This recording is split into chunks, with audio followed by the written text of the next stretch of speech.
This story begins with a terrifying truth I've been dealing with for over a week. There is a dead body in my basement.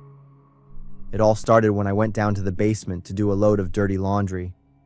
The moment I flipped the light switch, I was horrified to find a man dressed in a suit and tie lying face up in the middle of the floor. His hands were clasped together like he was praying, and there was a wound on his chest with a pool of blood spreading out. I couldn't move. I just stood there, staring at the motionless man. It took about 10 minutes before my brain started working again. At first, I had this fantasy that it was just some kind of elaborate Halloween prank. I truly wished that were the case, but there was no one else around. When reality finally hit me, I froze up again. A few minutes passed, and I managed to regain a tiny bit of composure. Gathering all the courage I had left, I went and grabbed a hammer from the utility room behind the stairs. I returned, and my heart dropped once more when I saw that his eyes were wide open. I stood there for a few more minutes, wondering what to do next. Then I decided I had to check if he had any ID on him. So, I took a deep breath and started going through his pants pockets. After about a minute of searching, I finally found his wallet. Just as I was checking the contents of the wallet, the light flickered and went out. The basement was completely dark. And then, a cold hand clamped down on my wrist and started squeezing tight. My panic increased tenfold. I actually wet myself. I couldn't control it. I tried desperately to breathe, but still nearly passed out. Then, a second hand locked onto my other arm. I started screaming like a trapped animal. I thrashed around, kicking and punching wildly, trying to defend myself. Then, the person tried to pull me closer. I was going absolutely nuts, struggling backward and kicking non-stop. I reached behind me, hoping to find something to grab, and my hand hit the hammer. It took a moment of fumbling in the dark before I could grab hold of it. Something inside me took over, like I switched to autopilot. I started swinging the hammer hard, and the hand finally loosened its grip on my arm. Suddenly the lights came back on, and a horrifying sight appeared before me. The man was sprawled out, his head twisted awkwardly to the side. His face and neck were covered in deep gashes, and one eye socket was completely smashed. I was paralyzed, and the hammer dropped from my hand. I realized I had killed him. I didn't mean to, it was pure panic. My whole body was shaking uncontrollably. I was consumed by a single feeling, guilt. There are no words to describe the panic and torment that was choking me right then. I had become a killer. I left the basement, locked the door tight, and dragged a table and shelves in front of it to block the entrance. That's when I realized how much danger I was in. If I called the police, they would know I killed the man. A jail cell is the last place on earth I want to visit. The man has been down in the basement for a week now. There hasn't been a single news report about a missing man, so I figure he has no family. I'm thinking I have to get rid of the body. Thank goodness. I don't think I could keep pretending everything was normal if the police came knocking. This last week has truly been hell. The awful memory of smashing his head with the hammer keeps haunting me like a dripping faucet. I went to the hardware store and bought a handsaw, some large trash bags, black duct tape, and a protective suit. That's everything I need to execute my plan. It might take all night, but I shouldn't run into any major problems. I also searched online, which gave me a few ideas on how to dispose of the evidence, but I won't share those details. If everything goes according to this plan, I can get away with it, and over time, it will all fade away. That is the chilling story I read from the diary after I moved into this new house. I'm Alex, and I've been in this new house for 3 days and found the diary in the bedroom. I haven't been down to the basement yet. I haven't even checked or cleaned the entire house. I don't know if what's written in this diary is real or just a cruel joke. Either way, I'm absolutely terrified about finding out. What should I do now? I am seriously thinking about moving out immediately. Before we continue, I just want to say thank you. MHS crossed over 10,000 subscribers in 2025, and that's all because of you. Every single view, like, and share means the world to me. From the bottom of my heart, thank you. This year, we're setting our sights on 50,000 in 2026. So if you enjoy these videos and haven't subscribed yet, now's the perfect time. Hit that button, join the community, let's grow this together. Now, back to the stories. My name is Richard Brown. I am 45 years old now. When you reach middle age, you realize that some things you thought were forgotten are actually still right there, buried deep inside. There are mistakes that can't be erased, even if you spend your entire youth paying for them. And there is one person I still love deeply, even after being apart for 15 years. I moved back to this town after 15 years away. It all started when I stumbled upon the Instagram account of the woman I loved most, Elisa. My heart raced when I saw her picture. Elisa was just as beautiful as ever. I looked through all her posts and discovered she had never married. A crazy spark of hope lit up in my mind. Maybe she's still waiting for me.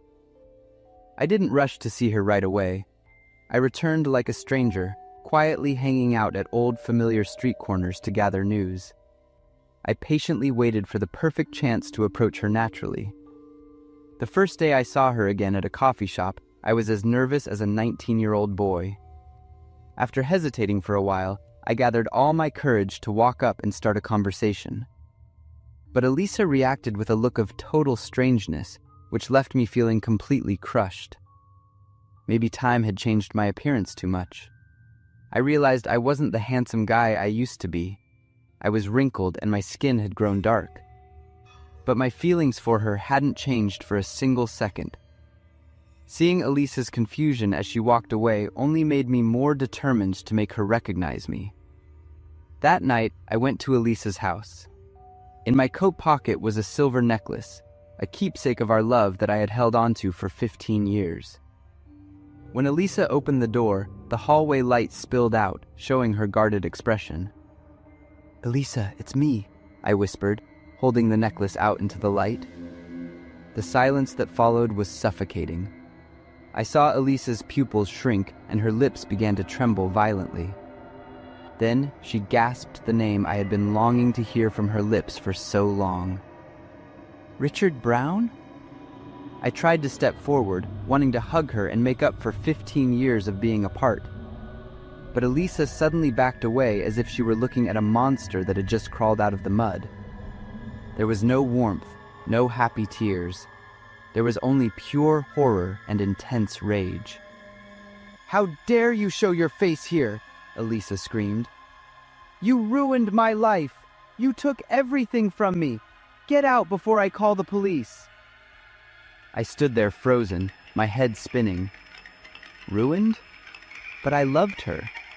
I had sacrificed my entire youth for this love. While I was stuttering, trying to explain, Elisa backed into the house and grabbed the phone. "Please, there's a murderer at my house. Get here now." I was stunned. Elisa had just called me a murderer. What could I have possibly done to deserve this much hate? The door slammed in my face. In a moment of pure desperation, I couldn't accept being cast away like a leper. I broke through the door, only wanting to hold her, to make her understand how much I had missed her. But Elisa panicked and ran toward the kitchen. I caught up and tried to grab her, and we began to struggle. In the chaos, she slipped on the tile floor. Her head hit the edge of the stone counter with a sickening thud, and she collapsed. Blood began to spread across the floor. I stood there, paralyzed.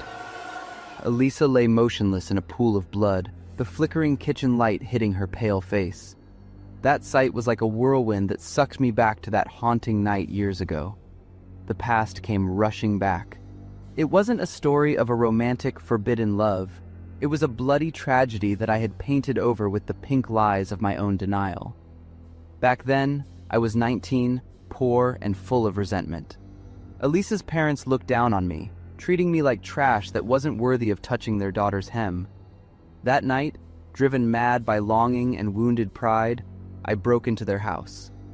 Elisa's father was standing there in the dark with a gun in his hand. He gave me an ultimatum, threatening to shoot if I didn't disappear forever. In a fit of rage and fear, I lunged at him to grab the gun. A shot rang out, a fatal hit straight to his chest right in front of my eyes. When Elisa's mother ran downstairs screaming, I pushed her aside in a desperate attempt to escape. Her head hit the stone steps.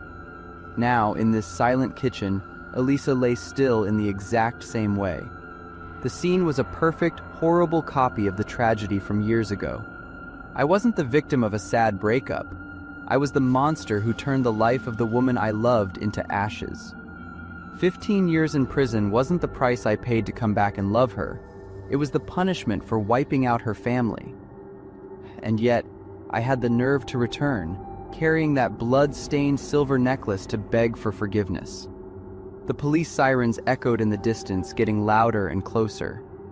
I dropped to my knees beside Elisa, my shaking hands touching her cooling skin. I thought I had come back to start over, but it turns out I only came back to finish the devil's work. Emily stared out the window at the Appalachian Mountains, shrouded in mist. Her family had been staying at this mountain cabin for 3 weeks. The patches of eczema on her arms had faded quite a bit. When they first arrived, she really hated the place. She thought living here was like being isolated in the middle of the woods. She especially hated spending her whole summer here to treat her skin condition. Connor, Emily's 13-year-old brother, felt the same way. He constantly complained about being away from his video games and friends. But now, with only a week left before they went home, she felt a sense of loss. Emily had truly come to love the clean air and mornings filled only with bird calls instead of traffic noise. That evening, Emily's parents received a phone call that sounded very serious. The kids only saw them rush into their room to pack quickly. When they came out, their mom explained that her dad's best friend had passed away, and they had to drive down to the city that night to make it for the funeral the next morning. They would be back in just 2 days. Their mom gave Emily careful instructions about taking care of herself and looking out for her brother. To instill a sense of fear, and also as a precaution, she told the 2 kids a story. Deep in these Appalachian woods, people rumored there was a creature called Bigfoot. It wasn't just huge, it could also mimic noises and even human voices to trick people into opening their doors. Especially curious kids, she warned.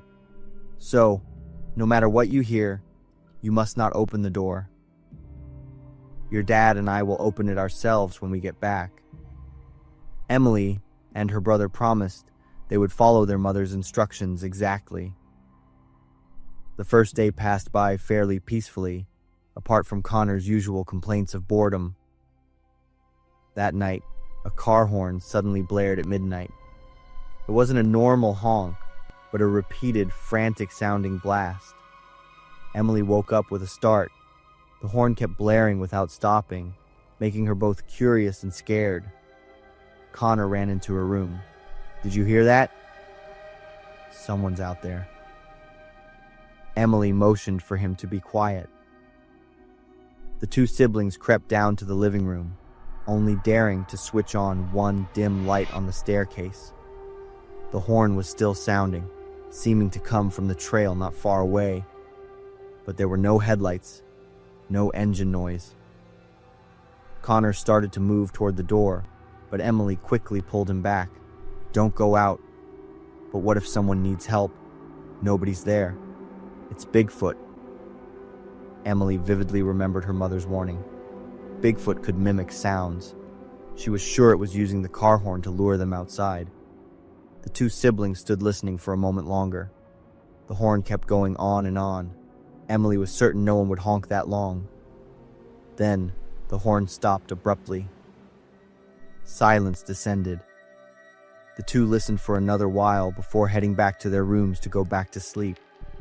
Both planned to tell their parents everything as soon as they returned. The next morning, Emily prepared breakfast. She tried to call her mom, but there was no cell service. The signal was always weak here, but today she couldn't get anything at all. She couldn't call her dad either. Emily had planned to ask her parents to buy more bread because the pantry was empty. A while later, as the two siblings were watching TV in the living room, a knock suddenly came at the door. They exchanged surprised looks. Then the knocking sounded again, and a man's voice called out from outside. "Is anyone home? I'm a police officer. I need to talk to you about something important." This time, Emily again wouldn't let her brother open the door. "It's the police, Emily. It's Bigfoot. Didn't you forget what Mom warned us about?" The knock came again, a third time, longer this time. "I know you two are inside. This is about your parents." Connor jumped. He knows about Mom and Dad. Emily gripped her brother's hand tight. "Probably overheard what Mom told us. It knows they're gone. Don't believe it." The man outside continued his announcement. "Your parents were in an accident. I need to talk to you." Emily covered Connor's ears. "Don't listen. It's trying to trick us." The two siblings backed further into the room, trying to ignore it. But almost 10 minutes passed, and the knocking didn't stop. The man's voice remained patient. "Sis, what if it really is the police? What if Mom and Dad are actually in trouble?" Emily shook her head, but she herself was starting to panic. Emily walked over to the side window, trying to look out very carefully. Through a crack in the curtains, she saw a police cruiser parked in the yard. An officer stood in front of the door. Emily and her brother walked toward the main door. They stood before the door, hands on the doorknob. If it was Bigfoot, it would kill them both. But if it was the police, and her parents were really in danger? "You don't need to be afraid. I'm Officer Kevin. I just need to confirm your parents' identities." While Emily was still hesitating, Connor pushed his sister aside and decisively opened the door. Emily tried to stop him, but it was too late. A police officer stood there, looking at the siblings with sad eyes. He sighed softly. "Your parents are Robert and Susan Taylor, correct?" Emily nodded, her heart starting to race. "This morning, we found a car that had gone off a cliff. The license plate matches your parents' car. The two people inside did not survive." Time seemed to stop. Emily heard the words, but her brain couldn't process them. Connor clutched his sister's sleeve tightly. The officer continued, his voice slow and clear. "The accident happened about 1 o'clock last night. The car lost control and plunged into the ravine. 1 o'clock last night." Emily remembered the repeated car horn the two siblings had distinctly heard. So it wasn't Bigfoot. It wasn't the monster. It was Mom and Dad. Mom and Dad were trying to call for help. Emily burst into tears. Emily blamed herself. If the two of them had gone out to check, or quickly called the police, instead of just standing there listening, then her parents might have been saved. Emily thought she was so stupid. She was 15 years old. Why didn't she know how to handle something like this? Connor was wailing loudly. Emily was stunned. She just stared out at the Appalachian Mountains. Beautiful and brutal mountains.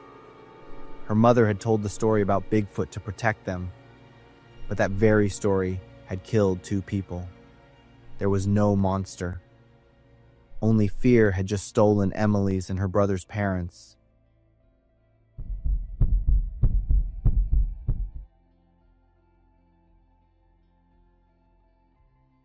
I am Elias, and I had just moved into a house in the suburbs of Oregon. I did a quick cleanup and planned to buy some basic necessities for the new place, but after a walkthrough, I was quite impressed. The previous owner seemed to have left almost everything, from the dishware on the kitchen shelf to the oak desk in the reading room. I thought I wouldn't have to spend much. Everything was so easy. When I reached the end of the hallway, I found the door leading to the basement was locked. A piece of paper was taped to it, cautioning me to be careful when going down because it's damp and not clean. I accepted this. I had no plans for that dark cellar anyway. While cleaning up, I was suddenly struck by the existence of a fabric-covered sofa in the living room. It was too old and outdated, completely out of place with the modern feel of the rest of the house. As I got closer, I began to notice a strange smell coming from the couch. At first, I thought it was the scent of old, damp fabric, but the odor became clearer and more unpleasant. It was slightly fishy, but mixed with a strong fragrance, like perfume or cosmetics. An odd combination. I decided I needed to call a professional cleaning service, but first, I would try to deodorize it myself. I opened the drawer of a nearby cabinet to look for air freshener. There was no air freshener. Instead, there were strange items: a small knife, a large roll of duct tape, and a pair of medical rubber gloves. I froze. I remembered these items hadn't been there when I cleaned before, but I wasn't entirely sure. I've been quite forgetful lately. I took the items out of the drawer, intending to deal with them later. I returned to examine the sofa more closely. Looking carefully between the worn cushions, I began to find personal items: a silver women's watch, a few hair ties, an earring, and long blonde strands of hair. Definitely not mine. I flipped the cushion completely and found a notebook. It was a journal, filled with messy handwriting. I took it to another place, where I couldn't smell that disturbing odor, to read. The initial content was a description of a girl named Elle. The journal's author described her as having an attractive figure, a charming way of speaking, golden blonde hair, and a radiant smile. But the tone quickly turned into that of a stalker. The notes were morbidly detailed about her schedule: which coffee shop Lila went to at what time, what kind of coffee she liked, what kind of car she drove, what time she returned home, and a chilling emphasis that she never locks the back gate. Finally, a line written in thick red ink on the last page sent a chill down my spine. No one has seen her since Tuesday. They are putting up posters, but I know where she is. I sat in silence. A terrible suspicion flared up. Lila had been kidnapped, quite possibly by the person who wrote this journal. Horribly, she might still be held captive or dead, and the sofa in my house might very well be where the crime took place. I glanced toward the couch. Suddenly, a terrible headache hit me. My heart pounded furiously. My chest felt like it was about to explode, and cold sweat poured out. I had to grab the wall to keep from falling. I staggered toward the window, opening it to breathe the cold air. In the reflective glass, I saw my own face smiling. She thought she could run. How adorable. I spun my head around, my gaze slowly sweeping toward the small hallway, which led to the old, locked basement door. Today is Saturday. She's been down there for 5 days. The headache returned, stronger this time, more violent, as if two brains were fighting inside my skull. I screamed, clutching my head. A few seconds later, the pain subsided. The initial fear and horror returned, amplified tenfold. And then, chilling fragments of memory flooded back. Not the memories of Elias who just moved, but of someone else. I looked down at my hands holding the journal. I recognized the handwriting. It was all my handwriting, but with a different name, Agan. I looked at the basement door, where I knew Lila's body lay. A cold shiver ran down my spine. No, it wasn't me. It couldn't be me. It was 2014. I was in my final semester at the University of Louisiana. Winter here isn't bitterly cold like in the north, but it carries a damp chill. During a career fair, I met Rachel. She was also a senior student with chestnut hair and a radiant smile. Our relationship developed naturally, became serious, and just 2 years later, we had a simple yet warm wedding. Rachel became pregnant soon after. When our first daughter was born, I had a stable, well-paying job in finance, enough for Rachel to fulfill her dream of being a full-time mom and taking care of our home. A few years passed, and our little home welcomed a new member, a handsome baby boy. I loved my children immensely, enjoying every moment of watching them grow up. I cherished every second of that happiness and believed I had a stable and fulfilling life. One cold Saturday afternoon, I was lying on the sofa, covered with a light blanket, watching a football game on TV. As I drifted off, my eyes suddenly fixed on a red indicator light blinking from the Wi-Fi router in the corner of the room. The strange thing was that the light was inexplicably blurry and distorted, while every other object in the room was clear and sharp. I rubbed my eyes and looked again, but the light still looked extremely weird. Its shape was even inverted compared to reality. I told myself I was too tired after a long work week. I didn't mention anything to my wife and children when they came home that afternoon. That night, after everyone had gone to bed, I sneaked down to the living room. Like a hypnotized man, I sat for hours on the sofa, staring intently at that tiny red light. Its mysterious feeling captivated me in a sickly way. The next morning, Rachel found me slumped on the sofa. She shook me awake with a worried look, but I just said I didn't feel well and decided to take the day off work.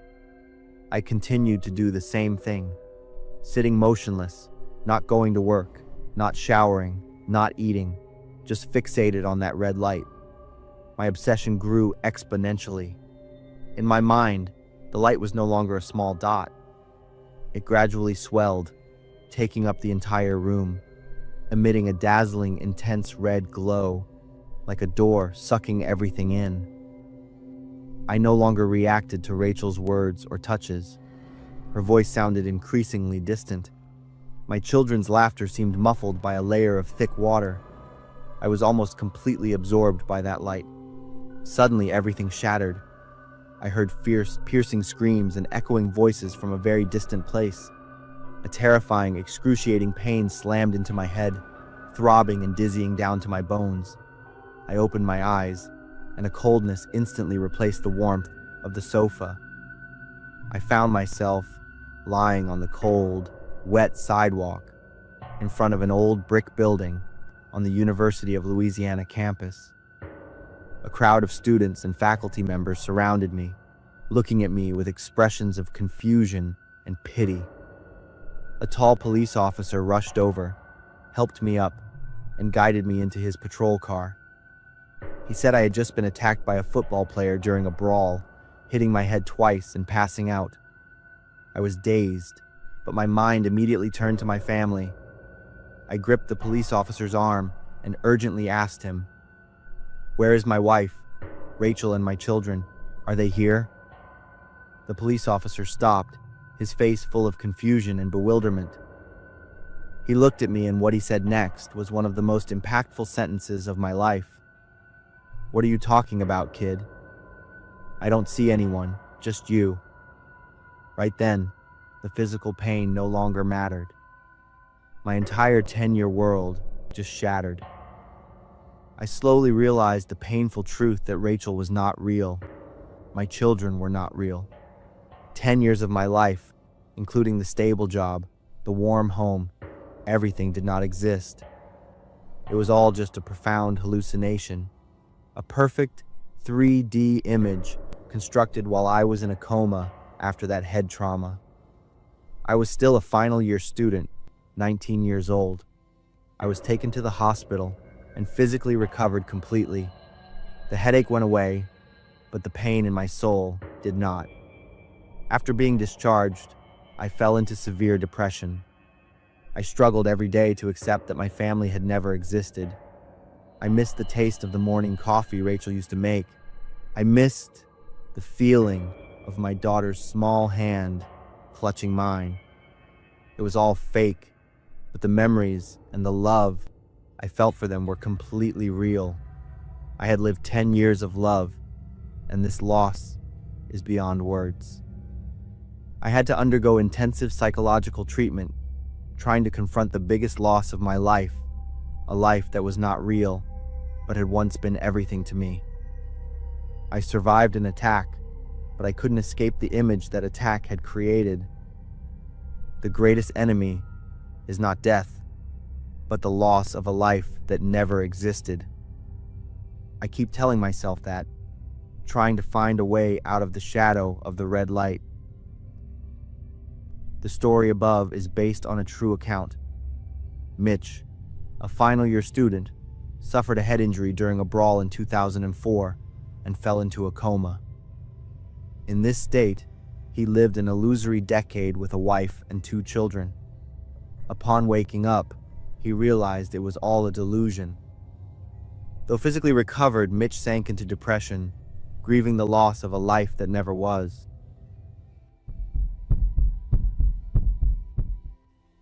I'm Maddie, 27 years old. I've been working in this local hospital for 4 years now. The work is very stressful, yet I am happy with this work. Nothing beats seeing the patients you cared for getting better. For the entire time, I had not enough time to have any attachment. My dedication all poured into my work. The job demands me to stay at the hospital in the night shifts. Each week, I generally have 2 to 3 graveyard shifts like that. It starts from 7 o'clock at night and will grind through until 7 o'clock the next morning. Yet despite the tough time, the team would help each other by further dividing the shift into smaller batches, each one covering their respective section. I have encountered many types of emergencies, and many times the patients encountered serious accidents. There was this Wednesday, when I was having a quick shut-eye. Suddenly, there was a person coming in, groaning in pain. "Please help me." I jolted back awake and jumped down to the clinic main hallway. There was a man having a lot of lacerations all over his body trotting in. He's in too much pain, I believe, screaming for help, trying to walk in. I frantically called out to other nurses and pushed out a gurney by myself. Carefully lifted the man into the bed. I reeled him into the ER room as quickly as I could. A trail of blood formed on his way to the ER. After reeling the man for a short distance, I started to realize something strange.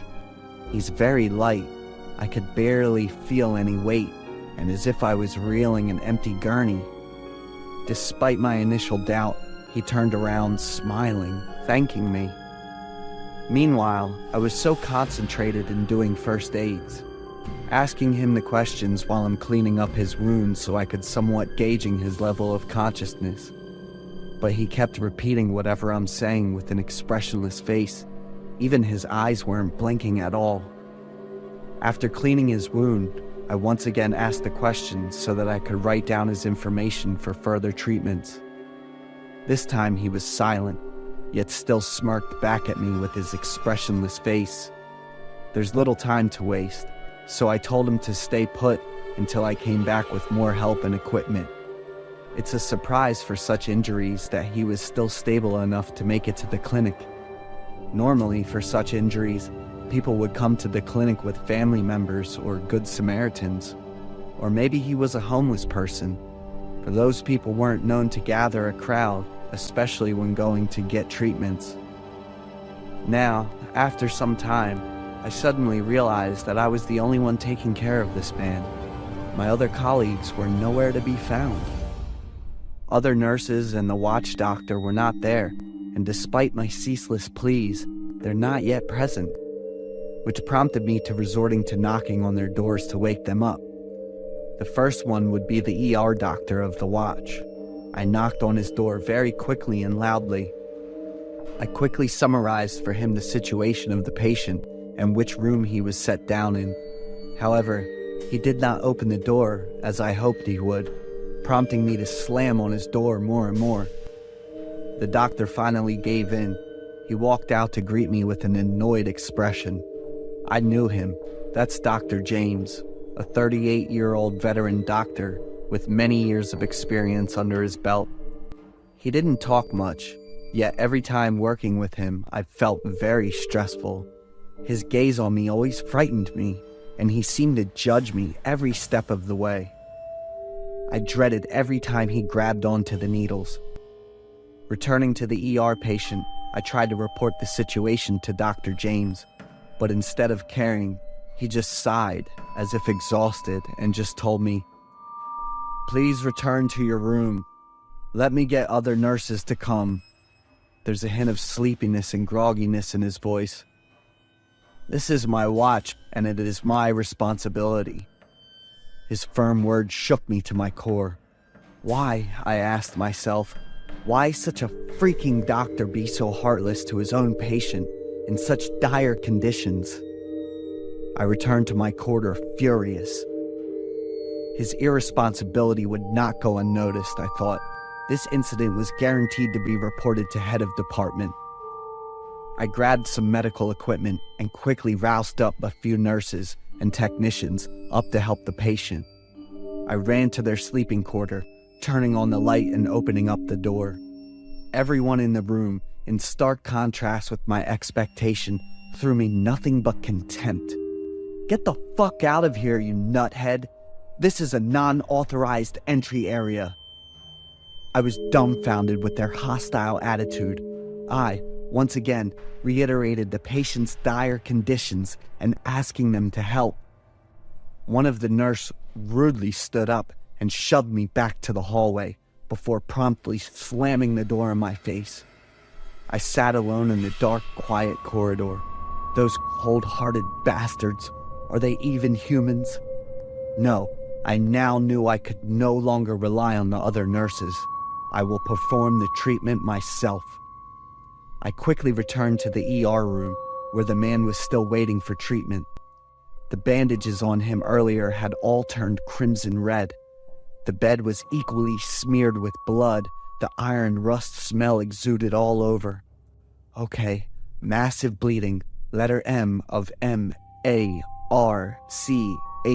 algorithm. Despite the amount of blood oozing out, the man still smiled at me, eyes wide open. I managed the wound closure with the best care I could, all the while talking to the man, trying to calm him and myself down. "What's your name, sir?" I asked, and once again, he kept repeating my question like a parrot. "Okay, so how about I call you Dante?" "Dante!" He repeated the name, seemed like agreeing on my point. Dante. Dante's the name that had the root in Ecclesiarchy Latin, originating from the word durante. Duro, it means hardened and persistent. The name Dante means someone that endured many hardships, yet still held strong. It was just like this man. I could clearly feel his unbreakable spirit, clinging on despite all the pain and blood loss. I managed to handle the wounds as best as I could.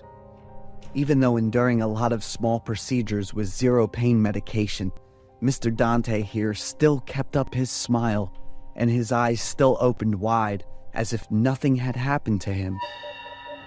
After all those procedures, now it's time to get him some pain medication, some oral ones, and a shot. By the time I had finished the shot and was about to discard the trash, suddenly, Dante laughed out loud. I turned my head around, and here I saw Mr. Dante swiveled his head at an improbable angle to look at me.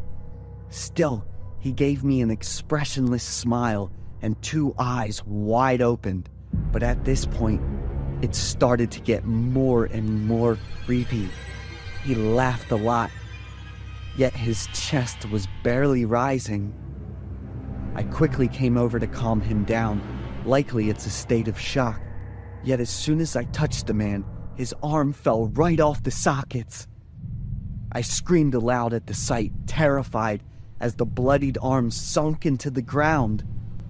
When I looked at Dante, he still looked at me, his face frozen up in an expressionless smile.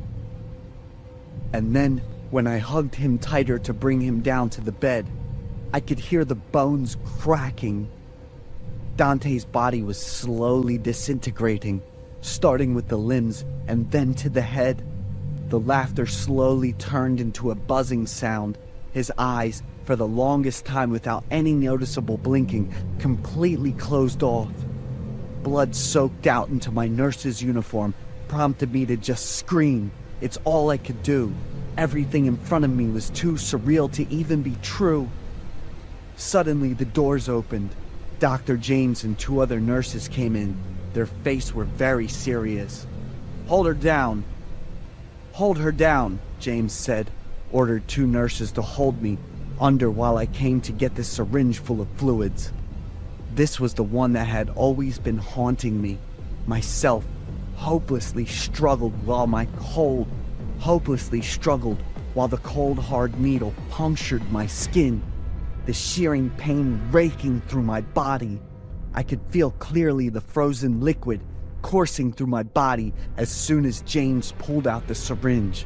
A tingling numbness came suddenly, and I slowly lost my vision in a blackened blur. Then it all became pitch black. When I came back to my senses, I woke up in the same room as the last time I was there. How many days was it? I couldn't tell. On the floor was an old doll that was torn into pieces, yet still attached on one another by crudely made stitches. When I picked up the doll's head, suddenly there's a buzzing laughter, prompted me to throw it away in fear, together with a loud scream. That doll also mimicked my scream, albeit in a crude and outworldly creepy way. When I lifted my hands to cover up my face, I saw a wristband with some letter written on it. Maddie Taylor, 1997, 02-28, number 172006, McLean Psychiatric Hospital, Belmont, Massachusetts, 02478. The door abruptly opened. Dr. James and 2 previous vicious nurses came over me, their eyes hawking me uncomfortably. "You better behave and keep quiet at nighttime, ma'am. There are many other patients, and they would appreciate the peace," James sternly demanded. "Wait a minute. What? So I am a patient in the mental asylum?"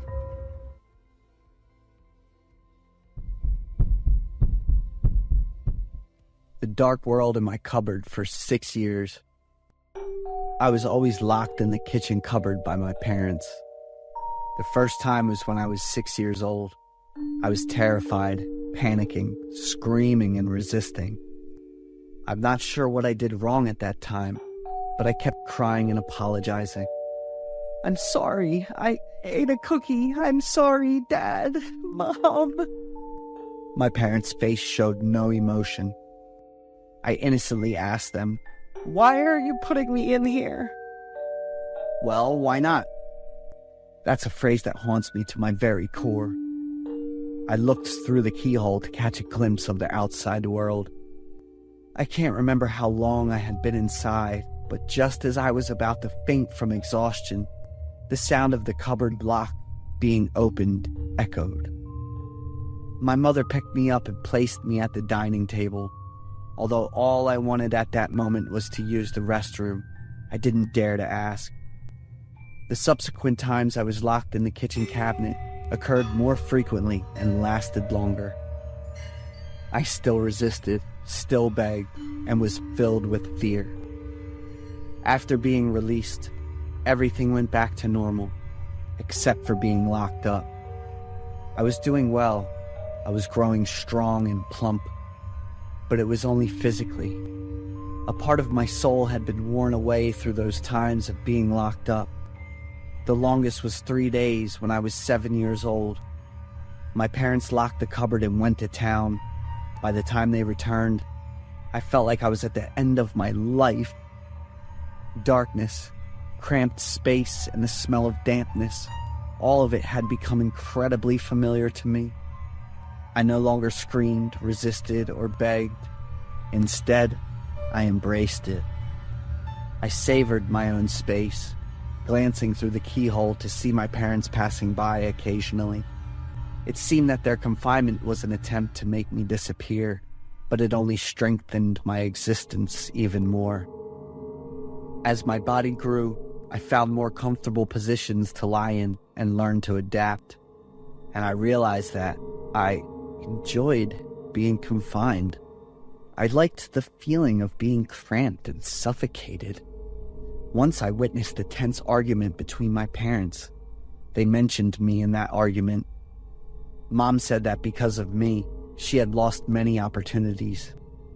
At that time, I was already 10 years old, but I couldn't fully understand everything that was happening in that argument. But I understood that my parents didn't love me. I withdrew into myself, seeking joy in a world that was just mine. When I turned 12, my parents stopped locking me in the cupboard. I wondered, "Why don't you let me in there anymore, Mom?" "Why not?" Mom said with a gentle smile as she looked at me. I guessed it was probably because my body had grown too big for that cupboard. So I chose to lock myself in the wardrobe, under the study table, under the bed. I would crawl into all the dark, confined spaces whenever I had nothing else to do. And then I found the perfect spot, a small cupboard in my parents' room. It was half the size of a refrigerator, with a door that opened outward, located above the wardrobe. I only dared to go in there when my parents were out, timing my escape to ensure I'd be gone before they returned. One time, I fell asleep, perhaps because that secret place was just too comfortable. When I heard the sound of something breaking, I jolted awake. Peering through the crack of the door, I felt a surge of anxiety as I realized my parents had returned, but something felt off. They stood looking at each other with angry eyes. The furniture shattered on the floor, and then Dad pulled out the gun. And in a brief moment, it rendered Mom motionless on the crimson floor. Mom was staring directly at me, her eyes filled with immense pain and despair, as if she were blaming me. I wasn't sure if I could even breathe at that moment. Staying in the cupboard with my body stiff, I looked at my mother for a long time, and my father did the same, until another loud gunshot rang out, tearing through my eardrums. Dad fell down, right next to Mom. I was determined not to go outside, sitting in my own world while observing my parents' world. Until the police arrived, they found me and took me to the hospital. I remember at that time I was suffering from severe mental illness. I had completely lost all emotions towards everything around me. After 6 months in the hospital, I was taken to a children's welfare center. My life from here stepped into a new world, one filled with more emotions. I spent many years afterwards trying to escape the dark and cramped places. I even got a new name, leaving all the pain of the past behind. I always remember my parents. The last image of them is something I can never forget.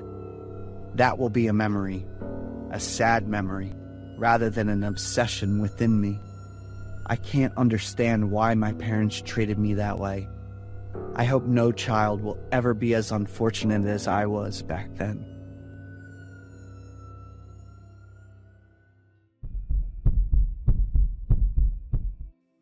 I'm Ethan. I work nights at a DHL supply chain warehouse.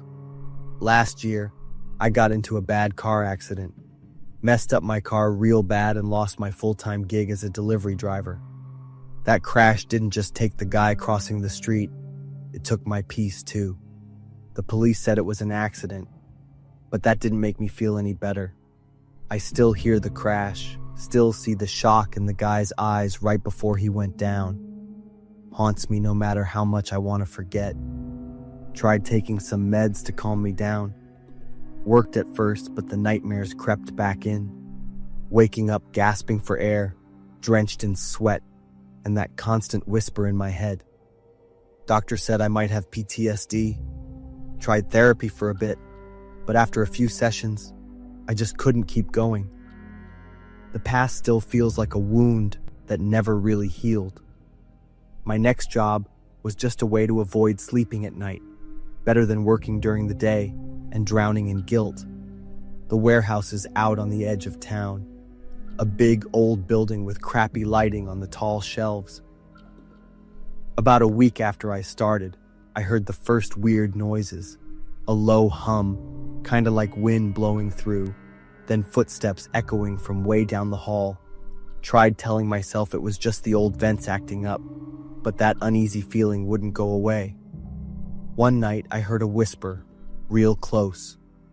The voice wasn't loud, but I heard every word clear as day. Can you see me? I froze, gripping my flashlight tight, but when I turned around, no one was there. Told myself it was probably just my imagination, but the weird stuff didn't stop. One time, I found a dirty handprint on a shelf, smudged like someone pressed their hand there, and then vanished. One night in the security room, I was watching last week's footage and saw myself standing in the middle of the hallway. But one thing freaked me out. My shadow on the floor wasn't moving, even though I was walking. That sent chills down my spine. I replayed the video over and over, but the shadow stayed still, like it wasn't even mine. The longer I worked there, the more out of it I felt. One time, a coworker from the day shift said he saw me standing at the office door, just staring at the doorknob for ages. I didn't remember any of it. He laughed it off, trying to make it less creepy, saying, "Guess you were sleepwalking and didn't know it." But his eyes said he didn't really believe it. Sometimes, I'd find myself standing in the cold storage, holding a flashlight that wasn't even on, and I had no clue how I got there. Another time, I snapped out of it and realized I was in front of the office door, just staring at the doorknob, exactly like my coworker said. Checked the camera footage, and there I was, standing there for over 10 minutes, totally unaware. One day, while cleaning up, I found an old photo that had fallen next to a shelf. It showed a group of workers standing in front of the building on the day the warehouse opened. And right there, among the faces, I saw someone familiar, the guy I hit in the car accident last year. Flipped the photo over and the caption said, "Our first supervisor, John Harris." Chills ran down my spine when I realized my past, and this place had been connected long before I even started working here. My heart sank. How the hell could this be? I looked it up and found out he used to work here, back before the warehouse got shut down for a while after an accident. A worker died in that accident, and the place stayed closed for almost a year. I didn't know if it was just some messed up coincidence, or if I had somehow brought a piece of his past back here with me. That night, around 3 a.m., the lights in the warehouse went out. I flicked on my flashlight, but the weak beam barely lit up a few steps in front of me. Then I heard footsteps, slow, heavy, like someone was getting closer.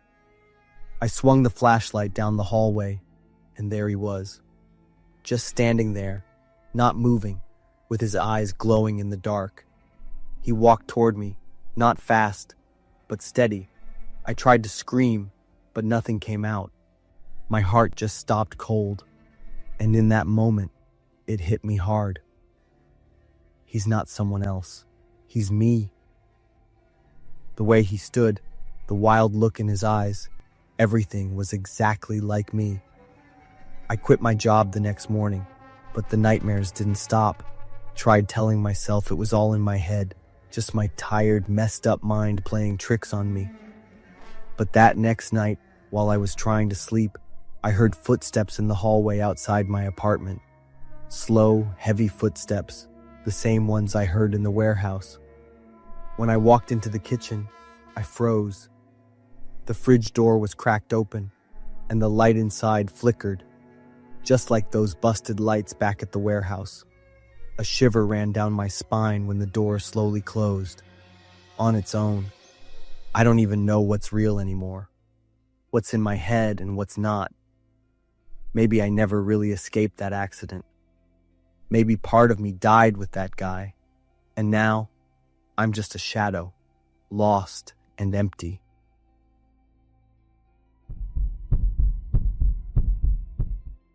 I'm Jack, 20, living in the small town of Cedar Falls. My girlfriend Olivia and I work at Wendy's to save up for a car. We often pull the night shift because the pay is better and there are fewer customers. Olivia and I have been together for almost 2 years now. She'd always sing pop songs while wiping down tables. I loved hearing her laughter echo through the empty restaurant. Last week, my buddy Mike called to warn me about a serial killer operating in the area. He was targeting people working late at fast food joints. 3 cases had already happened in the past 2 months in neighboring towns. "Be careful, Jack.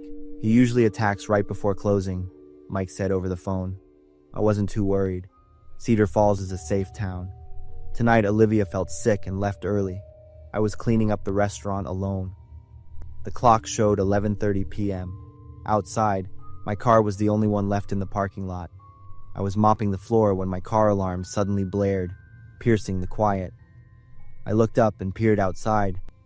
A man was standing next to my car. He was wearing a black hoodie, his face completely obscured by the hood. I knew he was looking directly at me through the glass. I dropped the mop and walked to the door. "What are you doing?" I yelled through the glass. The man didn't answer. He just stood there, staring at me.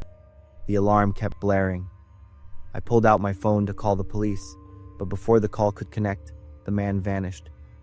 I scanned the parking lot, but he was nowhere to be seen. The alarm stopped. I breathed a sigh of relief, thinking it might just be a random person who accidentally bumped into the car. I turned back to continue cleaning.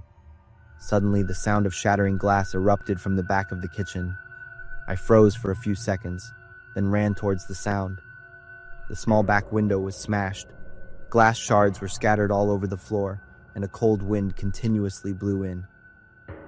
"Hello?" I called out, my voice trembling slightly. No answer.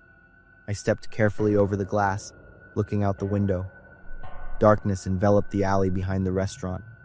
Trash cans were haphazardly placed, some knocked over. I turned back and saw wet footprints on the floor. The footprints led from the broken window to the dining area. My blood ran cold. He was inside. I tiptoed forward, gripping the mop handle tightly. The tables and chairs were still neat. Everything seemed normal. But I heard heavy breathing somewhere in the darkness. "I know you're there." "The police are coming," I yelled. Suddenly, a raspy chuckle echoed from behind the order counter. A man stepped out. He held a large knife in his hand, its blade stained with fresh blood. His face gradually appeared under the light. There was something both familiar and strange. Pale skin, deep sunken eyes. "I've been waiting for you." I recoiled, my hands trembling as I held the mop. "What do you want?" "Where's Olivia?" he asked, taking slow steps closer to me. My heart stopped. How did he know about my girlfriend? I stared at him, my face a mask of shock. "It's just me." The man chuckled softly. "No, she's still here." I looked at him with a skeptical gaze, my heart suddenly beating faster and stronger. I pulled out my phone and called Olivia, but the line was just a long beep without any response. Suddenly, the man burst into laughter. He pointed towards the cold storage. I followed his gaze and then ran towards it. The freezer door was slightly ajar. I trembled as I pushed the door open and saw Olivia lying on the floor, blood seeping from multiple stab wounds on her body. My eyes and mouth widened as much as they could, my body shaking uncontrollably. I knelt beside her. "Olivia! Olivia!" Rage surged through me. I turned and lunged at the man with the mop in my hand. A struggle ensued. He was stronger than I thought. Finally, I grabbed the knife and stabbed him multiple times in the chest. He collapsed, blood pooling on the floor. I sat there, gasping for breath, staring at his lifeless body for a long time. When I regained my composure, I panicked even more. I quickly ran to find my phone and called the police. 15 minutes later, police cars and an ambulance arrived. I told the whole story to Sheriff Peterson, who was an acquaintance of mine. I knew him because he used to be a friend of my dad's. "Jack, are you sure about what you just told me?" Chief Peterson asked. "Yes, Chief. He killed Olivia, and I just acted in self-defense. But when they examined the scene, nothing was as I had said.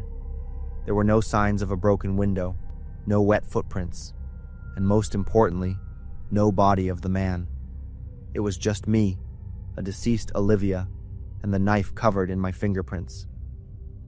"Jack Morrison, you're under arrest," Chief Peterson said, his face filled with sadness. "No. Chief Peterson, you have to believe me. There was another man. He killed Olivia, but the evidence was too clear. Not only the knife and fingerprints, but the security cameras showed only Olivia and me in the restaurant. There was no one else." In the months that followed in prison, I kept repeating the story about that man. I drew his face, described him in detail to the psychiatrist. But everyone said I was hallucinating due to stress. In my cell, I looked in the mirror. A pale face, deep-set eyes, a twisted smile. It was my own face. The man I saw that night was no one else. It was me, a deranged version of myself. Memories started flooding back. I remembered the anger I felt when Olivia said she wanted to break up that night. I chased her into the walk-in freezer. I remembered the knife in my hand and her final look of terror. I sat in the corner of my cell, holding my head and weeping, not because I was wrongly convicted, but because I finally remembered who I truly was, a killer.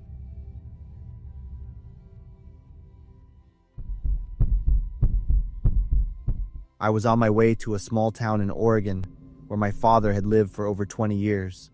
Ahead of me was a rough road, covered on both sides by gloomy tree canopies. In the car, I felt a mix of nerves and a vague, unnameable feeling. I'm Maddie, 26 years old, and I grew up in Michigan with my mom. Mom never wanted to talk about him. All I knew was his name was David Marsh, and he lived in a small Oregon town. He had intentionally cut off all contact since I was born. I didn't believe my father didn't love me. There must have been some reason, or someone, that made him act that way. When I heard the news that he had passed away, I couldn't quite name my feelings. Probably just emptiness. Because you can't force yourself to grieve for someone you've never met. I learned that my father was alone when he died and was given the address where he lived. I decided to go there. I told Mom, and she didn't stop me. I arrived in the late afternoon. My father's house was a single-story wooden cabin, standing alone at the end of the road. The lawyer had sent me the key. I was the sole heir. Inside, the house was dark and smelled strongly of mildew.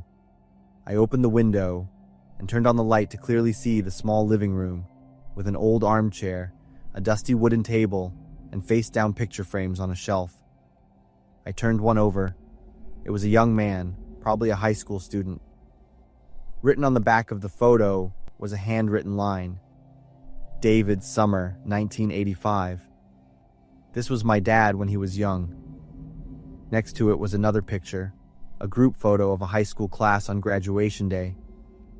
I also flipped the back and was curious about the handwritten line, "Marcus, I'm sorry." I started walking around. There wasn't much furniture. My father lived a minimalist, almost ascetic life. The bedroom was empty, with just a bed and a desk. The closet had a few very old clothes. On the desk, I found a dark brown leather journal, its page corners curled and yellowed. I opened the first page. The handwriting was messy. March 14th, 1998. I saw it again. Last night it stood in the corner of the room, and its face was not intact. Its mouth was wide open like it was screaming, but there was no sound. I can't sleep anymore. My hands were shaking. I flipped through the next pages. The lines were increasingly chaotic, the sentences fragmented, sometimes with very large capital letters. It still follows me. It has never gone away. I sat down on the floor and kept reading. The next pages were all ramblings about a spirit that appeared every night. My father described it in detail. It's about 5 feet tall, gaunt, with grayish skin. Its face is smashed in, with dried blood on its cheek, but I still recognize it because of those eyes. It's Marcus. I mumbled the name to myself and remembered it was written on the back of the photo. I quickly flipped through the pages, my heart pounding. About halfway through the journal, the tone suddenly changed. The writing was slower, seemingly more composed. June 22nd, 1998. I have to write it down. I have to face the truth. Marcus Hoffman. We went to the same high school in Eugene. Marcus was always the weak kid, easy to bully. And I did it. Me and my friends pushed him into lockers. We poured milk over his head in the cafeteria. We mocked him in front of the whole class. I was the one who started everything. We chased Marcus behind the school shed. I pushed him, and his head hit the step. He was bleeding a lot. We panicked and ran away. The next morning, we heard Marcus died at the hospital. The cause was a brain hemorrhage. I shook uncontrollably. I couldn't focus on any lectures that whole day. No one knew we were there. Marcus probably didn't get a chance to say anything. His family thought it was an accident and didn't ask for an investigation. Reading this, my heart was pounding hard. My hands were shaking so much, I could barely hold the journal. I looked around the dark room, suddenly feeling the air was heavy. I swallowed and read on. September 12th, 1998. It was my birthday. That day, Emily gave birth to a baby girl. We had agreed to name her Maddie. Waiting outside the delivery room, I felt like I was on fire. Until the doctor carried the baby out and loudly called out the family's name, I burst into tears. But the terrible thing is, I saw Marcus again. I saw his spirit in its most distorted and horrific state, but his eyes never changed. That look of pain, of despair, stared straight at me, then slowly turned to look at Maddie, who was still red. Then he entered her. I screamed in helplessness, and at that moment, I understood the despair Marcus felt. Desperate watching him merge into my daughter, just like he was desperate watching us leave when he was in the most pain. When Emily gave the baby to me to hold, I saw my daughter's tiny hand suddenly deform, turning into the grayish, ice-cold hand of a corpse. I was so scared, I dropped the baby onto the bed. Emily screamed in shock. I couldn't explain to my wife that Marcus had come. He took revenge by possessing my daughter's body. Tears fell onto the page. I didn't realize I was crying. I kept reading, even though I knew the truth being revealed would cause me great sorrow. I can't be near my child. Every time I see Maddie, I see Marcus in her. I see his smashed-in face on my daughter's face. I hear our mocking laughter and her cries. Emily doesn't understand. She thinks I'm going crazy. Maybe she's right. I have to leave. The last page, which my father wrote 3 weeks before I read this journal. Maddie is grown now. I sometimes secretly look at her pictures online through Emily's account. She's beautiful, like her mother. I'm happy to be able to see her normally and not see Marcus in her anymore. Marcus was never in Maddie. Marcus was only in me. I killed him. I destroyed my family. And now I'm alone with the ghost I created myself. I closed the journal, clutching it tight to my chest. Tears streamed down my face. The room was still dark and cold, but I no longer found it scary. I only found it lonely. A man who lived for over 20 years with ghosts in his head, unable to forgive himself and unable to live in happiness. My father didn't abandon me. He was a broken man, consumed by guilt every day. It was all sickness, hallucinations born from a tormented conscience. But to him, they were more real than anything. I imagined him quietly scrolling through my photos online, silently saving every moment without once daring to click like. A father who couldn't hold his child, couldn't call her name, could only watch from afar like a shadow, because inside him, Marcus had never died. I grieved for the father I never got to meet. I understood he had imprisoned himself in an invisible jail all his life and died in solitude.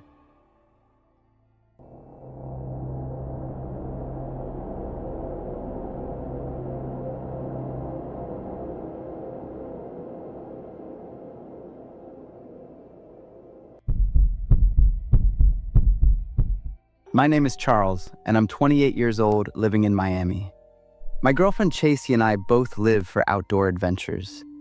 In February 2025, we decided to go on a special trek through a remote section of Everglades National Park in Florida. It was the perfect time of year. The weather was cool, and the mosquitoes weren't too bad yet. We set out early on a Saturday morning. We left our car at a small trailhead at the edge of the park, with our backpacks full of dried food and essential gear. For safety, I also brought along my Glock 19 handgun. The first day was great. We spent the afternoon hiking down winding trails through palm forests and crossing dried-out marshlands. Chasey was having a blast, enjoying the peace and quiet away from the city. As the sun began to set, we decided to stop and set up camp. Instead of looking for an official park campsite, we found a dry patch of ground tucked between some palm trees in the swamp.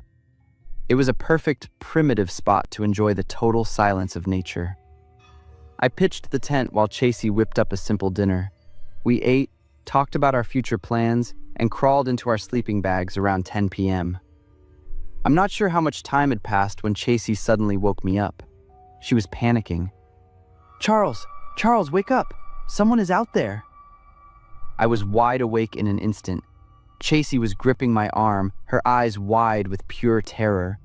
I held my breath and listened. At first, it was just the wind through the palm fronds, but then I heard a sound that made my blood run cold. It was the sound of something sharp, maybe a knife or a sharpened stick, slowly dragging along the side of the tent fabric. Right after that, I heard the unmistakable crunch of footsteps on dry branches. This wasn't a bear or a panther. That steady rhythm was definitely human. I reached for my Glock and racked the slide as quietly as I could. "Who's out there? I have a gun. Stay back," I yelled. There were a few seconds of terrifying silence. Then, I shined my flashlight toward the front of the tent. Through the thin fabric, I saw two silhouettes. They were standing right outside. As soon as the light hit them, both figures bolted, running in opposite directions into the brush. Chasey and I sat frozen in the tent, listening to every tiny noise. I kept my finger near the trigger, ready for anything. It took a long time before we could even breathe normally. We didn't sleep another wink and waited for the first sign of dawn. When the sun finally came up, I worked up the courage to unzip the tent and step outside. We checked the perimeter of our camp and found dozens of boot prints pressed deep into the soft mud around the tent. Someone had been circling us all night, just watching. After a quick talk, we decided to stick to our planned route, but move as fast as possible. We figured it was safer to keep moving toward the exit than to stay put, though we felt like eyes were on us the entire time. By late afternoon, we found a small limestone overhang near the edge of the swamp. It was a good spot because our backs were protected by a rock wall, so no one could sneak up from behind. I told myself I'd stay awake to keep watch for Chasey, but the exhaustion from the long hike finally won, and I drifted off into a deep sleep. I jolted awake to the sound of metal clanking. Someone was digging through our food bags outside the tent. Looking through a small gap in the zipper, I saw the silhouette of a thin man hunched over our gear. "I have a gun! Get out of here!" I roared and lunged out of the tent. The man dropped the bag and vanished into the darkness like a ghost. Chasey ran out behind me with a flashlight. When the beam hit the edge of the woods, I saw a light, maybe a flashlight or a lantern, flickering about 60 feet away. I was about to yell again when 3 more lights suddenly clicked on, forming a semicircle around our position. There were at least 4 of them surrounding us. "We're leaving right now," I told Chasey. We didn't waste a second. We stuffed our essentials into our packs, leaving the tent and our heavy gear behind. We grabbed each other's hands and started running. The whole way we could hear muffled whispering coming from the shadows behind us. As the sky began to turn gray with the morning light, we were only about a mile from the park exit. We rounded a sharp bend in the trail and stopped dead in our tracks. A man was standing right in the middle of the path. He was tall, wearing filthy, tattered clothes, with long, matted hair covering most of his face. He wasn't holding a weapon, but the way he stood there, silent as a statue, staring at us with hollow, empty eyes, was more terrifying than if he had been screaming. I raised my gun and aimed it straight at him. "Leave us alone!" I shouted. He didn't show any emotion at all. A few incredibly tense seconds passed. I had my finger tight on the trigger. Finally, he slowly turned around and walked back into the dense trees. We ran with every bit of energy we had left. When the parking lot finally came into view, I had never been more thankful for civilization. We jumped into the car, locked the doors, and peeled out of there like death was on our heels. We made it out of the Everglades alive. During that escape, all I could think about were stories of swamp people or creeps who prey on hikers. I don't know who they were or what they wanted, and I'm never going back to find out. That trip is a memory we'll never forget. And one thing is for sure, we are never going off-grid camping in the middle of nowhere ever again. Before we continue, I just want to say thank you. MHS crossed over 10,000 subscribers in 2025, and that's all because of you. Every single view, like, and share means the world to me. From the bottom of my heart, thank you. This year, we're setting our sights on 50,000 in 2026. So if you enjoy these videos and haven't subscribed yet, now's the perfect time. Hit that button, join the community, let's grow this together. Now, back to the stories. My name is Dominic. I'm 28 years old, an age when most people are fueled by big plans for the future. But for me, a piece of my soul has been permanently trapped in the old-growth forests outside of Seattle for the last 5 years. People often talk about the mountains as a place for healing or finding yourself. They forget that nature isn't just birdsong and wind through the trees. It's also made of deathly silences and eyes watching from the shadows that you never want to meet. Roger was my best friend. We grew up together in a small town, sharing everything from old bikes to our wildest college dreams. We both shared a deep passion for backcountry camping. We loved the feeling of being completely disconnected from the city, where cell service was a luxury and time was measured by the fading embers of a campfire. In March of that year, we planned a typical trip. Our destination was a flat clearing deep behind some of the less traveled trails.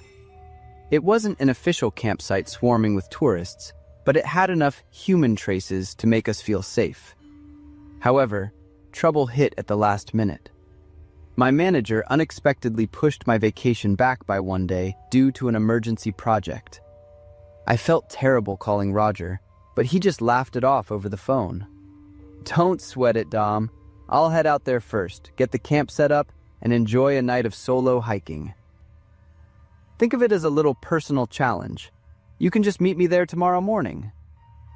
That was the last time I ever heard his voice full of energy. The next morning, I drove to the trailhead around 9 a.m. I still remember the air being damp, with fog weaving through the towering Douglas firs. I threw my pack over my shoulders and started the hike into the woods. Along the way, I kept texting Roger to let him know I'd arrived, but my phone just showed that tired loading circle before giving me a delivery error. The bars flickered and then died completely as I moved deeper under the forest canopy. Around noon, I stepped into the clearing. Roger's tent was right there, sitting quietly next to a massive tree. But Roger was nowhere to be found.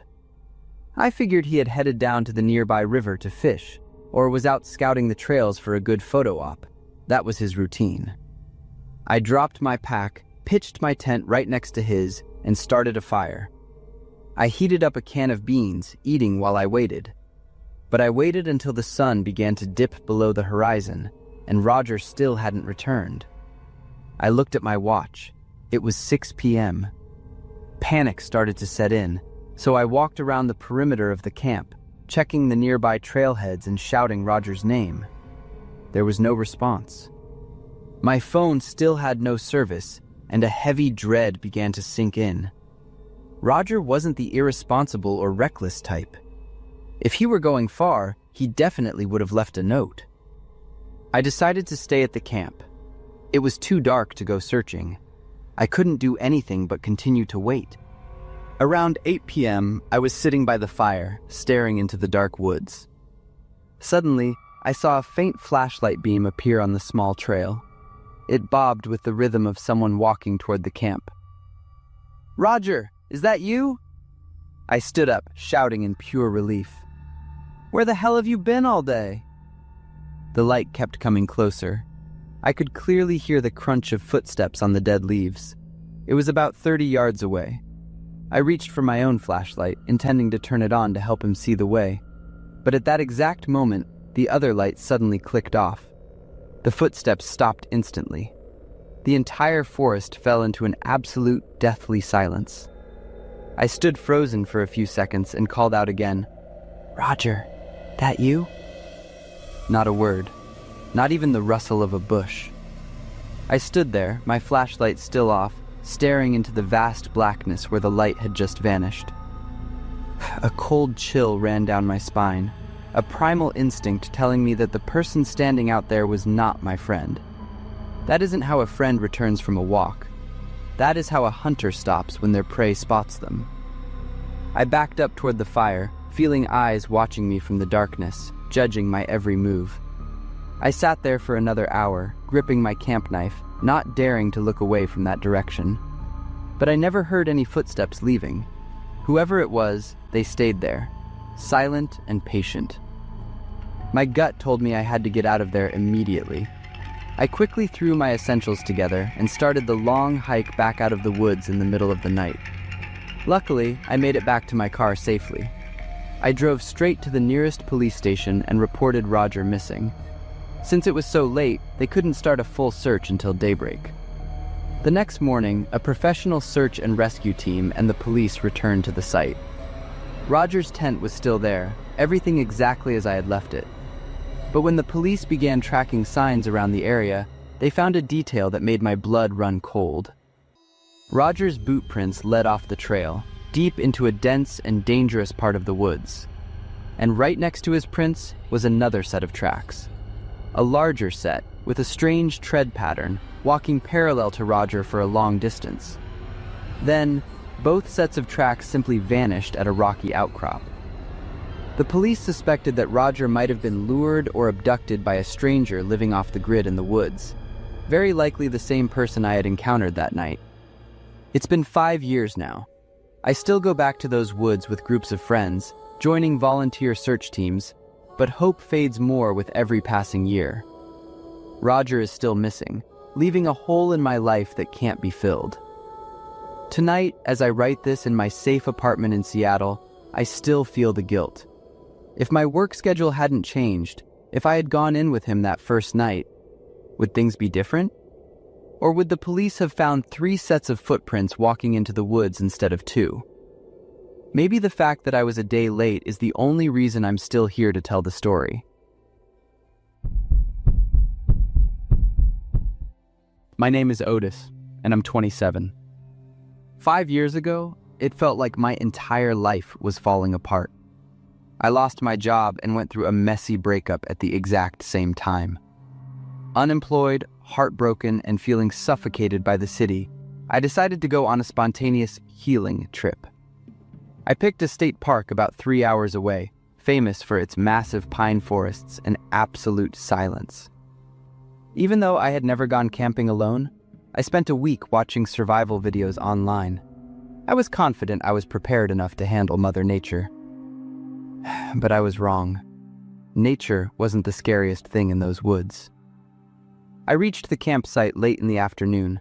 The February air was biting cold, but the physical work felt good. I picked a relatively open spot near a small creek, far enough from the main trail to have some privacy. Since it was my first time solo, I was a bit obsessed with safety. I pitched my tent between 2 large trees and meticulously ran a thin paracord around the perimeter of my camp as a security fence. I attached small tripwire bells to the cord so that if a bear or any large animal wandered through, the jingling would wake me up. Just as I finished setting up and started prepping dinner, the alarm bells rang. I jumped up and rushed out to check, but I didn't see anything unusual. Probably just a squirrel that got spooked by the noise, I told myself, and went back to work. The rest of the afternoon was relaxing. I watched the sunset and listened to the birds and the rustle of dry leaves. It was the first time in months I felt at peace. All the stress of my life seemed to vanish in the fresh forest air. During dinner, I heard some faint rustling in the bushes nearby. I froze and listened for a moment. Nothing happened. I figured it was just the wind. But then, a massive howl echoed from somewhere deep in the forest. I bolted upright. The sound was so strange it sent a chill down my spine. It was loud and bounced off the rock faces, but it didn't sound like a wolf or any animal I'd ever heard on TV. I sat perfectly still, my body tense, waiting. When nothing else happened, I tried to relax, thinking it was just some weird local wildlife.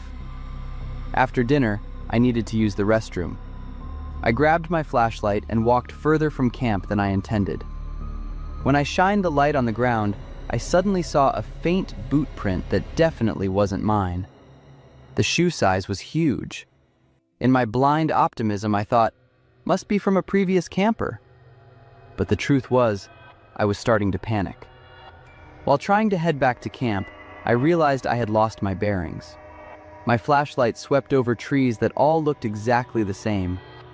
The wine I'd had with dinner made my head feel a bit fuzzy. The more I walked, the further away the sound of the creek became. I should have hit my tripwire by now, but there was nothing. I didn't want to wander aimlessly in the dark and get even more lost. Instead, I decided to find a spot to hunker down for the night. Luckily, I was dressed warmly in a heavy jacket and gloves. I found a spot behind a large boulder that blocked the wind and kept me out of sight. I huddled behind that rock, hugging myself to stay warm. The woods were so quiet that every tiny snap of a twig sounded like a gunshot. Then, I heard that strange sound again, a mix of a hiss and a howl. It gave me goosebumps. I prayed that whatever was out there wouldn't find me. Terrified, I stayed awake most of the night, only drifting off for a bit toward dawn when my body finally gave out.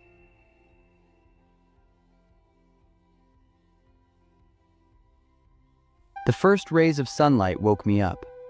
I sat up, my muscles stiff from the cold and the awkward sleeping position. I stood up, cleared my head, and started searching for the way back. After about 20 minutes of wandering, I finally hit a marked trail. I felt a massive wave of relief. Finally, a clear path. That's when I ran into a man. He was tall and thin, maybe in his late 40s, with a scruffy gray beard and a faded bucket hat. He had a professional-looking backpack and seemed very confident. Seeing me looking disheveled and shivering, he gave a friendly smile. "Lost, kid? You're lucky you didn't freeze. Walk with me. I'm heading toward the campground up ahead." At first, we chatted about gear and the weather, but then his tone shifted. His questions started feeling like an interrogation. "Are you out here all by yourself? Check in with anyone? Does anyone know exactly where you are? You carrying any protection, like a knife or a gun?" I felt a cold shiver run down my back. I lied and said I was texting my sister every hour. He just gave a hollow laugh and started rambling about people who go missing in the woods and how bodies are never found in the old abandoned mine shafts nearby. Suddenly, he stopped walking. His eyes went blank and lifeless, like a switch had been flipped in his brain. He turned to look me dead in the eye and asked in a raspy, guttural voice, "Have you ever heard a lynx scream?" Before I could answer, he lunged at me. He started growling and howling like a wild animal. His first punch caught me in the stomach, folding me over. The second hit my back, sending a jolt of pain through my body. Hearing that howl right in my ear made me realize instantly it was the same sound from last night. It wasn't an animal, it was him. He had been out there the whole time. Adrenaline kicked in. I used every bit of strength I had to shove him back, creating some space. He didn't stop. He kept coming at me. I didn't have a weapon, but I reached down, grabbed a handful of dirt and rocks, and threw it right in his face. He let out a roar. I didn't wait. I turned and ran like my life depended on it. I ran faster than I ever have in my life, crashing through thorny bushes that tore my jacket to shreds. I heard him howling behind me, and the sound of heavy footsteps giving chase for a while before they eventually faded out. I finally slowed down, trying to catch my breath and find my way. I heard the sound of running water and found a small stream. Luckily, by following the water, I found my way back to my tent. But the sight stopped me cold. My tent had been sliced open down the side. My gear was tossed everywhere. The weirdest part? My flashlight, clothes, and expensive sleeping bag were all still there. Only my food was completely gone. The horrifying truth hit me. He had been watching me since I first set up camp. The bells yesterday afternoon were him. He followed me when I went to use the restroom. But when I got lost and hid behind the rock, he lost my trail and went back to my camp to raid my food. The next morning, he waited for me on the trail, pretending to be a helper just to keep the hunt going. I didn't have time to cry or shake. I grabbed my most important things, threw them into my car in record time, and tore out of those woods as fast as the car would go. To this day, I still don't know what that man's endgame was. Murder, kidnapping, or if he was just completely insane. That was my first and last solo camping trip. I'm never going back there again.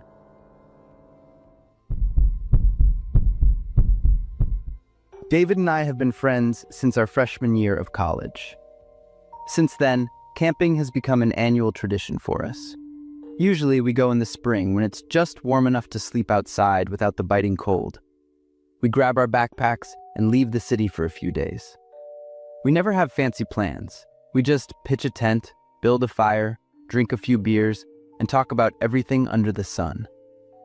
2 years ago, when we were both 28, we chose a wilderness campsite about a 2-hour drive from the city.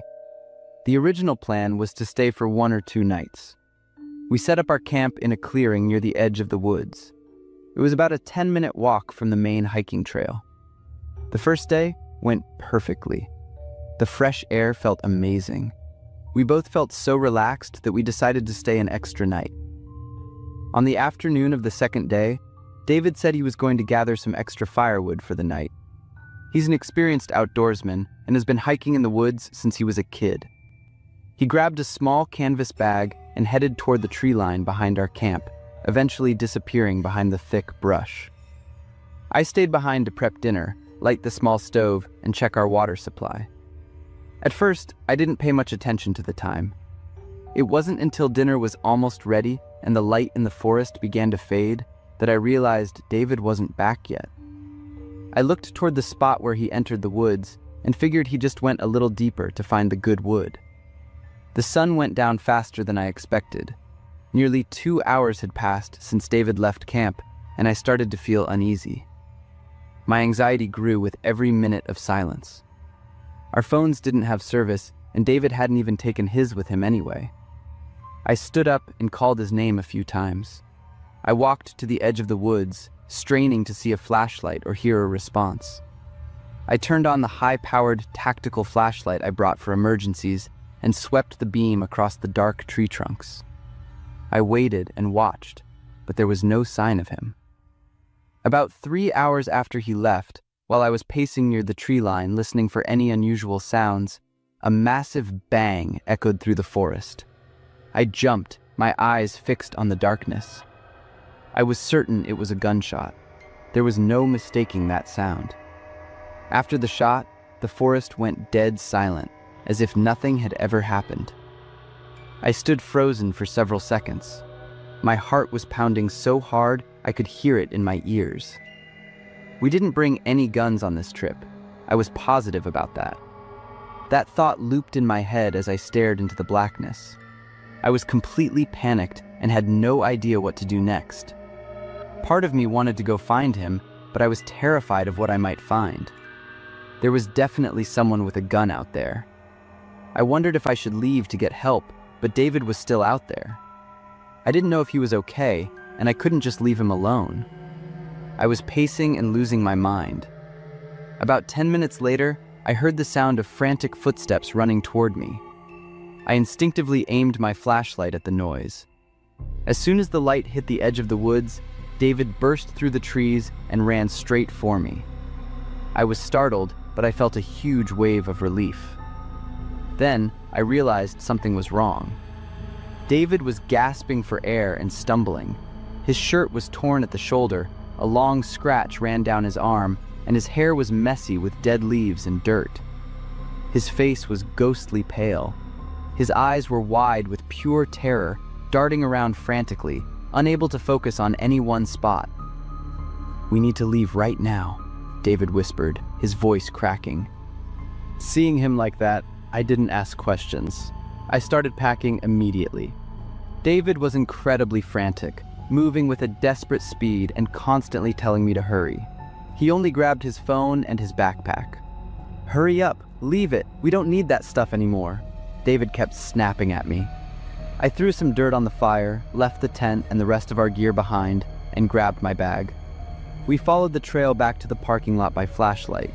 During the 20-minute walk, David didn't say a single word. He drove like a madman, flying over the bumpy dirt road until we hit the main highway.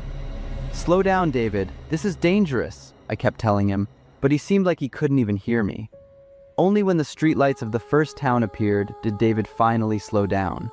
He let out a long, shaky breath, though his knuckles were still white from gripping the steering wheel so hard. "A man," David finally said, his voice still trembling. He stepped out from behind some bushes.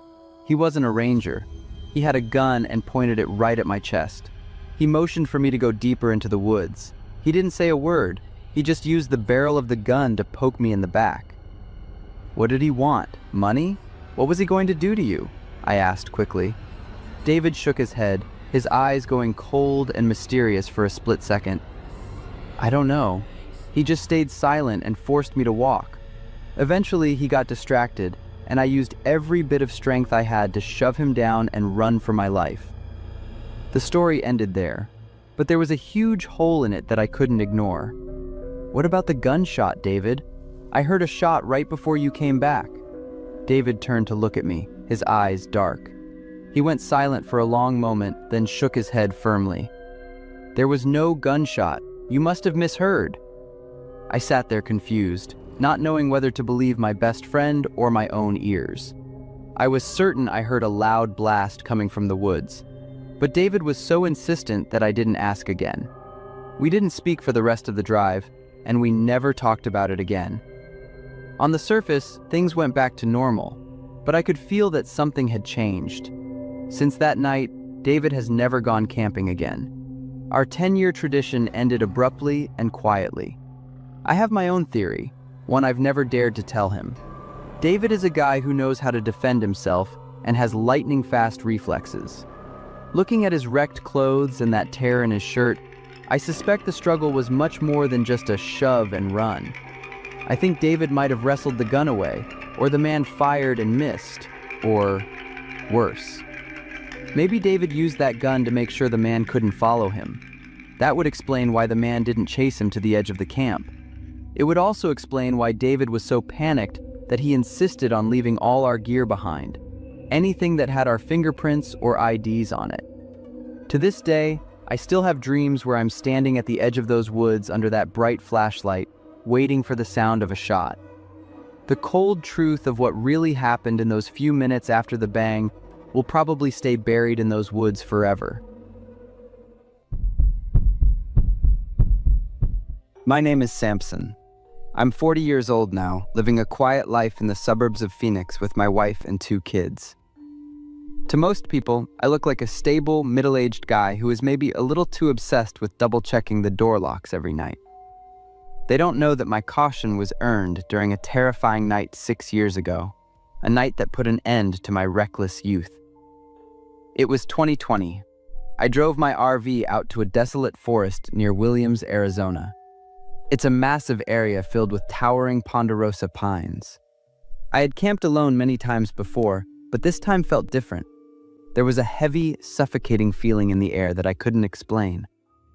I sat by a small campfire, sipping a beer and listening to the wind whistle through the trees. Around 11 p.m., I packed everything up, locked myself inside the RV, and crawled into my sleeping bag. I fell asleep quickly, but I was suddenly jolted awake by a woman's blood-curdling scream echoing through the woods. Please help me! Someone help me! I bolted upright. The scream happened again, but this time it sounded weaker. I threw on a jacket and grabbed my camera and a flashlight. I decided to record everything because if something went wrong, I wanted to have evidence.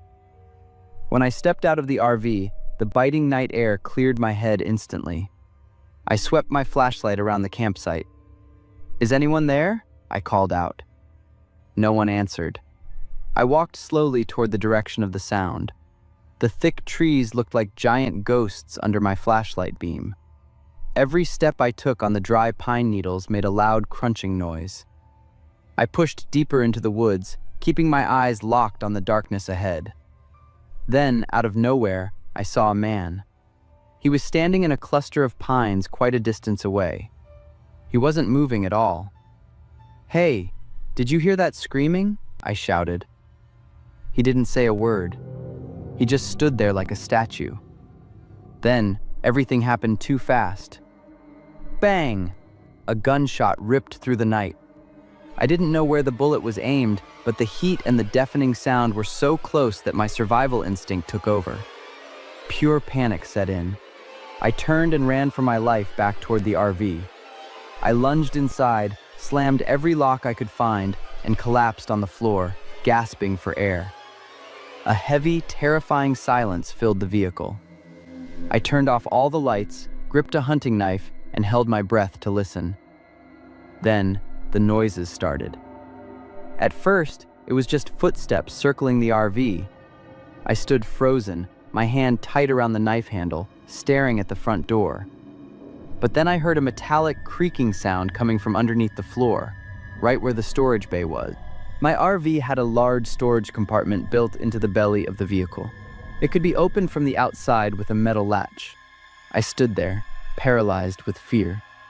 He was right underneath me, separated only by a thin, hollow floorboard. If he managed to pry that bay open from the outside, one hard kick would break through the floor. The thought made me want to scream. The creaking continued, as if he were testing different angles. I could hear his heavy, ragged breathing. I squeezed the knife until my knuckles turned white. I didn't know what to do. Should I start the engine and floor it? But he was right under the wheels. I needed to call the police, but there was no signal. This part of the forest was way too remote. Suddenly, the noise stopped. There was a long, agonizing silence. I strained my ears to hear anything. Then, the whole RV suddenly rocked. He was shoving the storage bay door upward with all his might, trying to create enough of a gap to crawl through. I backed away toward the rear of the van, the knife shaking in my hand. And then, a miracle happened. The RV's anti-theft alarm went off. I don't even remember turning it on, but it started blaring. The high-pitched, ear-piercing siren screamed through the forest. The signal lights started flashing over and over. The banging under the floor stopped instantly. I heard footsteps sprinting away, fast and frantic. He was running. I stood there, trembling uncontrollably, while the alarm continued to wail. It took me several minutes to gather enough courage to turn the system off. When the silence returned, I still didn't dare open the door. I waited until the sun came up, started the engine, and drove straight out of the forest. I didn't stop until I reached a crowded area where I finally felt safe. When I got home, I watched the footage on my camera hundreds of times. In the blurry light and the shaking of my flight, the man was just a dark shadow. No face, no name. Was the woman's scream real, or was it just a trap to lure me out of the van? I'll never know. That night changed me forever. I never go camping alone anymore. I gave up the solitary wandering and the thrill of danger that I used to love. At 40, I choose a quiet life with my family. The safety I used to find boring is now the thing I cherish most. My name is Jim. I'm 32 years old, and I live and work in Portland. If you had asked me about ghosts or the supernatural a few years ago, I would have just laughed. I used to think that stuff was just for people with overactive imaginations or cheap horror movies. I'm an engineer. I believe in things you can measure, see, and touch. But this experience changed everything for me. 6 years ago, I was going through a rough patch after losing my job. My best friend from college, Owen, is a huge camping nut. He begged me to go on a 2-night trip into the snowy woods with him. I usually hate sleeping in a thin tent in the middle of nowhere, but Owen was persistent. He promised it would be a healing space for me, so I finally agreed. The campsite Owen picked was deep in the forest, but luckily it wasn't as isolated as I feared. It was a well-managed park with clear plots, and there were plenty of families around. Seeing other people and the flickering lantern lights from nearby tents made a nervous guy like me feel a lot safer. On the first night, light snow started to fall. We started the campfire and began grilling some BBQ. The smell of the food and the warmth of the wine actually helped me relax. While I was sitting there, sipping my drink, my eyes wandered to the campsite directly across from ours, maybe 30 feet away. It was a family of 4. The dad was busy at the grill, and the mom was setting the table and fussing over a little boy who looked about 5. Standing right next to the boy was a girl, maybe 6 or 7 years old. She was wearing a thin, light pink sweater, totally inappropriate for the freezing temperatures of a snowy forest. She stood perfectly still, like a statue, with her eyes wide open, staring intently at her little brother while he ate. What struck me as bizarre was how much the parents ignored her. They didn't talk to her, didn't offer her a bite of food, and didn't even look in her direction once. After a few minutes, the girl quietly walked into their tent by herself. No one in the family reacted. I figured she was throwing a tantrum or had just been scolded, and that's why she was acting that way. I went back to my own meal. I slept great that night and woke up early the next morning. I stepped out of the tent, took a breath of the crisp morning air, and looked over at the neighbor's camp. The family was up and getting breakfast ready, but I didn't see the little girl. I wondered if she had made up with her parents yet. On my way to the restroom, I had to walk past their tent. I couldn't help myself. I was curious. I took a quick peek through the thin mesh of their tent window. The girl was still inside. She was sitting there, eyes wide, staring straight at the door. She didn't move at all. She looked like a wax figure. I couldn't hold it in anymore. I walked up to the father while he was messing with a coffee pot. After some awkward small talk, I got straight to the point. "Hey man, is your daughter okay? I've noticed she's been in the tent since last night and hasn't come out yet." The man's face went blank. His voice was cold and flat when he replied, "What are you talking about? What girl?" I froze. I felt a surge of anger and snapped, "The girl in the tent! You guys have been ignoring her since yesterday. Don't you feel bad for her?" The mother gasped, her face turning pale. The father looked genuinely confused. Without saying another word, he marched over to the tent and ripped the flap open to end the argument. I looked inside and my heart stopped. The tent was empty. But she had been right there just seconds ago. I knew I hadn't imagined it. Trembling with confusion, I described exactly what I had seen. The light pink sweater, the blonde shoulder-length hair, and that vacant, motionless stare. I was getting loud because I was losing my cool. Our heated conversation drew a crowd, and Owen came running over. He looked at me, then at the family, clearly not understanding the drama. As I finished my description, I noticed the father's expression shift from confusion to total shock. His lips moved, but no words came out. Then, the mother suddenly burst into loud, jagged sobs. Owen and I just stood there, confused. "Savia, so she's still here with us," the mother choked out through her tears. In that heavy, grief-stricken silence, they told us the truth. Xavia was their oldest daughter. She had passed away in an accident 2 years ago.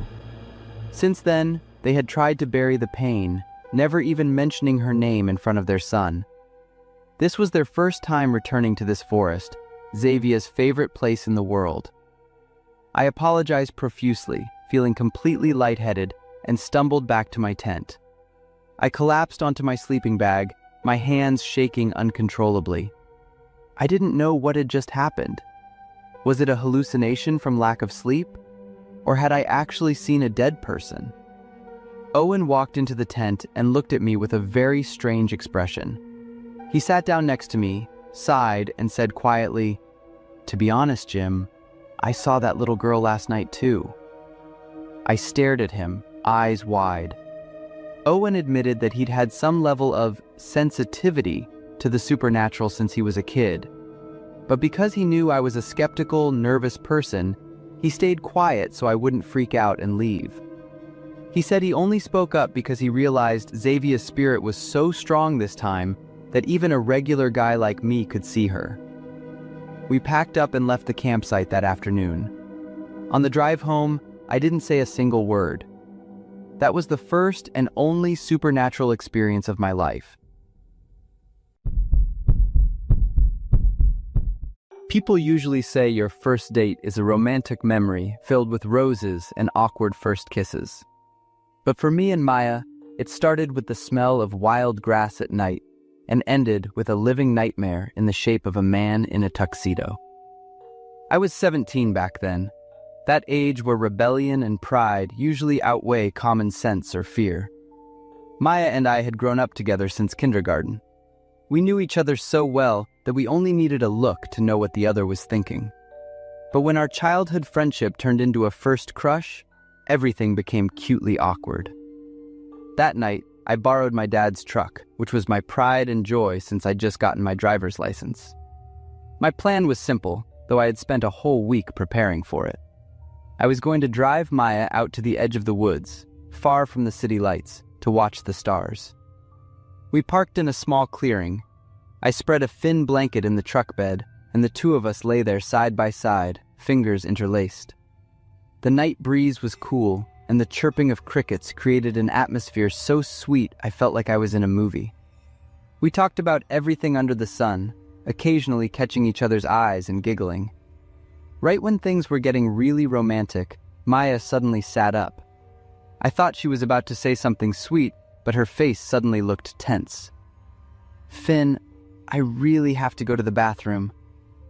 I paused for a second and then laughed to ease her embarrassment. "All right, I'll walk you over to those bushes." We walked toward the edge of the forest. Maya chose a large, secluded cluster of bushes, while I stood about 30 feet away with my back turned to give her some privacy. I held my flashlight, casually shining it at the old tree trunks, cracking a few jokes to help her feel less afraid of the dark. Then, the world went strangely silent. The crickets that had been chirping just seconds ago vanished, leaving only the sound of the wind whistling through the leaves. A chill ran down my spine, like thousands of ants crawling under my skin. I was about to ask Maya if she was finished, when suddenly, "Ah! Finn, help me!" Maya's blood-curdling scream made me jump out of my skin. Without thinking, I aimed my light and sprinted toward the bushes. Maya was shaking, frantically pulling up her jeans, her face as white as a sheet. She pointed toward a massive old tree just a few steps away. There's a man. He was watching me. He's standing right there." Anger flared up inside me like a forest fire. I whipped the flashlight beam in the direction she was pointing. Under the light, a man appeared. But he wasn't a drifter or a typical creep like I expected. He was wearing a dark suit, tailored like an old-fashioned tuxedo from decades ago. On his head sat a tall top hat, tilted slightly to the side like an outdated magician. But the thing that made my blood run cold was his face. It looked impossibly flat and shiny under the light. His eyes were wide and unblinking, staring straight at us with a grin that stretched literally from ear to ear. The thought that this guy had violated Maya's privacy made my anger boil over, masking my fear. "Hey, you piece of crap! What the hell are you doing?" I roared. Maya grabbed my arm, her voice trembling violently. "Finn, don't. Let's just go, please. He's weird." Her fear only sent my adrenaline through the roof. With the typical hot-headedness of a 17-year-old, I brushed her hand off and charged at the man. He started to move, and that was when the true terror began. He didn't turn around and run away. He started running backward. His legs moved with incredible speed, rhythmically and impossibly fast over the uneven forest floor. Meanwhile, his upper body stayed perfectly upright and stiff, and his eyes never left mine for a single second. The faster I ran, the faster he retreated, keeping a specific distance between us as if he were taunting me, pulling me deeper into his trap. My flashlight beam hit his face repeatedly. That grin was frozen, never changing even while he moved at high speed. "Stop!" I yelled, but my voice started to break. Around me, the silence of the woods began to swallow every sound. As he backed into a row of pitch-black oak trees, where my flashlight wasn't strong enough to pierce the thick brush, I stopped dead in my tracks. A wave of cold electricity hit my body, and my survival instinct screamed that if I took one more step into that darkness, I would never come back. The man kept backing up, and then he stopped completely in a dark thicket. He just stood there, staring at me. The silence was scarier than any noise could be. I realized I was alone, facing something that wasn't normal. I slowly backed away, keeping my light locked on him. Then I spun around and ran as fast as I possibly could. When I got back, Maya was standing by the truck, sobbing. When she saw me, she threw her arms around me, her body shaking uncontrollably. She begged me to leave right that second. We scrambled into the truck. Honestly, I was shaking harder than she was. As the engine roared to life, I instinctively looked in the rearview mirror one last time before hitting the gas. There, at the edge of the woods where I had just been standing, the man in the tuxedo was out in the open. He wasn't hiding in the bushes anymore. He had stepped out to watch the truck drive away. The red glow of my taillights hit him, creating a haunting image I will never forget. Neither of us said a word the whole way home. Maya gripped my hand tight, her eyes glued to the window. My anger was gone, replaced by a feeling of helplessness and a lingering obsession with the way he ran backward, a movement that defied every law of nature. Many years have passed since that terrifying night. Maya is my wife now. That first date didn't end with a romantic kiss under the stars like I had dreamed, but that horrific experience was the strongest bond we ever had. We walked through the darkness together in the most literal way possible. Sometimes we still talk about it. I still wonder, who was that man? Was he just a crazy person with a weird sense of style? Or was he something that has lived in those woods for centuries? My name is Alyssa. I'm 24 years old and work as a freelance travel vlogger. For a long time, I've loved traveling alone to remote, off-the-beaten-path locations. That feeling of freedom and wildness, even if it's a little dangerous, always gives me a rush. But there is one trip I will definitely never forget. I was driving through a very isolated part of Appalachia. The mountains there seemed to go on forever, deep green and shrouded in thick mist. My old van was starting to sputter and jerk, and the gas needle was almost at empty. I was starting to get nervous. Luckily, I spotted a small, rundown gas station. I had just parked when a man suddenly appeared from behind a gas pump, making me jump. He introduced himself as Preacher, but honestly, he didn't look like any preacher I'd ever seen. His clothes were ragged with colorful strips of fabric hanging off them, and he wore a necklace made of various bones and feathers. He looked more like a strange tribal shaman than a man of the cloth. His voice was raspy as he spoke. "Young lady, a lot of people have been going missing around here lately. I'm hunting a demon woman. You're all alone, so you'd better be careful." I forced a smile, thinking to myself, "You're the one making me feel unsafe right now." Before I could pull away, he reached out and said he wanted to give me something. It was a yellow rubber chicken. There was a piece of duct tape on its belly with the word "blessed" scribbled on it. "Use this when you meet danger," he said, looking at me with an incredibly serious expression. I tossed the chicken into my backpack, thinking of it as just a goofy toy, and drove away. Night fell incredibly fast. The fog became so thick that my van's headlights were practically useless. My GPS lost its signal, and I found myself lost among the ancient trees of the forest. Just as I was beginning to feel hopeless, an isolated log cabin appeared through the mist. I decided to knock and ask for a place to stay. An old woman opened the door with a smile so kind it was almost hard to believe. She excitedly agreed to let me stay the night. "My place is a bit of a mess, honey. Hope you don't mind," she said as she led me inside. Calling the house a mess was a huge understatement. Inside, it was a scene of haunting chaos. Junk was piled everywhere, and the air was thick with the pungent, sour smell of rotting meat and mold. For dinner, she served rabbit stew. The taste was very strange. It was intensely sweet and suspiciously greasy. When the old woman turned her back to get more soup, I happened to glance at the plate of bones she had just finished gnawing on. There were several large, long, tube-shaped bones on the plate. I was certain they didn't belong to a rabbit. I kept staring at those bones, and a thought made my skin crawl and my throat tighten. I tried to tell myself they were just wild boar bones. There were plenty of wild animals in these woods, after all. After dinner, she pointed to an old armchair in the corner of the room. "Sleep here for tonight, but remember, absolutely do not open the door at the end of the hallway. That's where I keep my late husband's things." I listened to her. After she turned off the lights, the house fell into a terrifying silence. I curled up in the blanket, trying to ignore the musty smell, and eventually drifted off. In the middle of the night, I suddenly woke up feeling a strange chill. I sat up, and my eyes were drawn to that room at the end of the hall. It felt like something was calling to me, pulling me out of the chair. I walked toward the forbidden room as if I were in a trance. I stood before the final door. The doorknob was ice cold. I turned it slowly and pushed the door open. Pale moonlight filtered through cracks in the roof, revealing a sight that made me want to throw up every bit of soup I had eaten. Piles of bleached white bones were stacked like mountains, filling the entire room.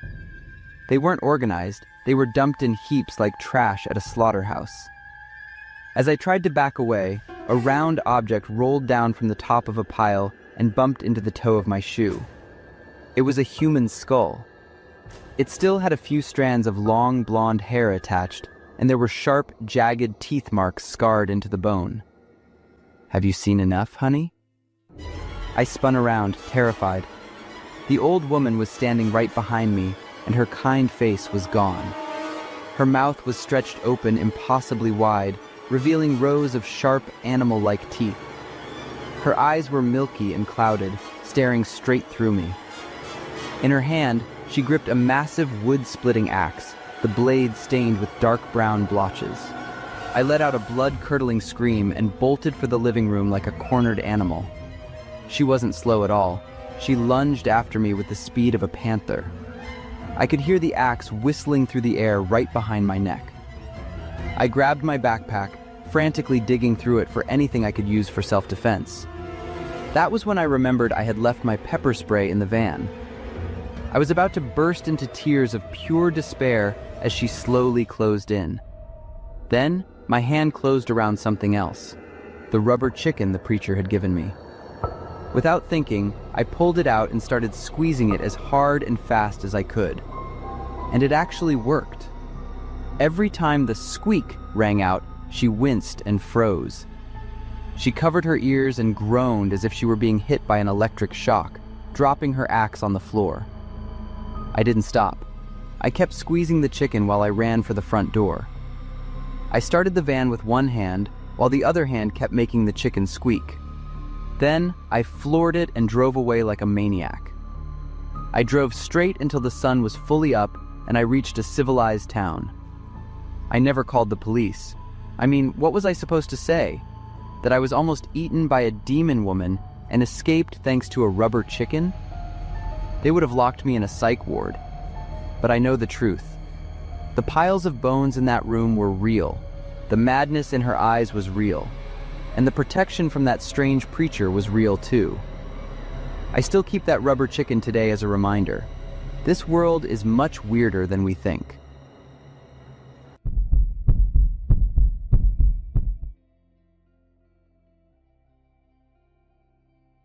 I am Ethan, a software engineer.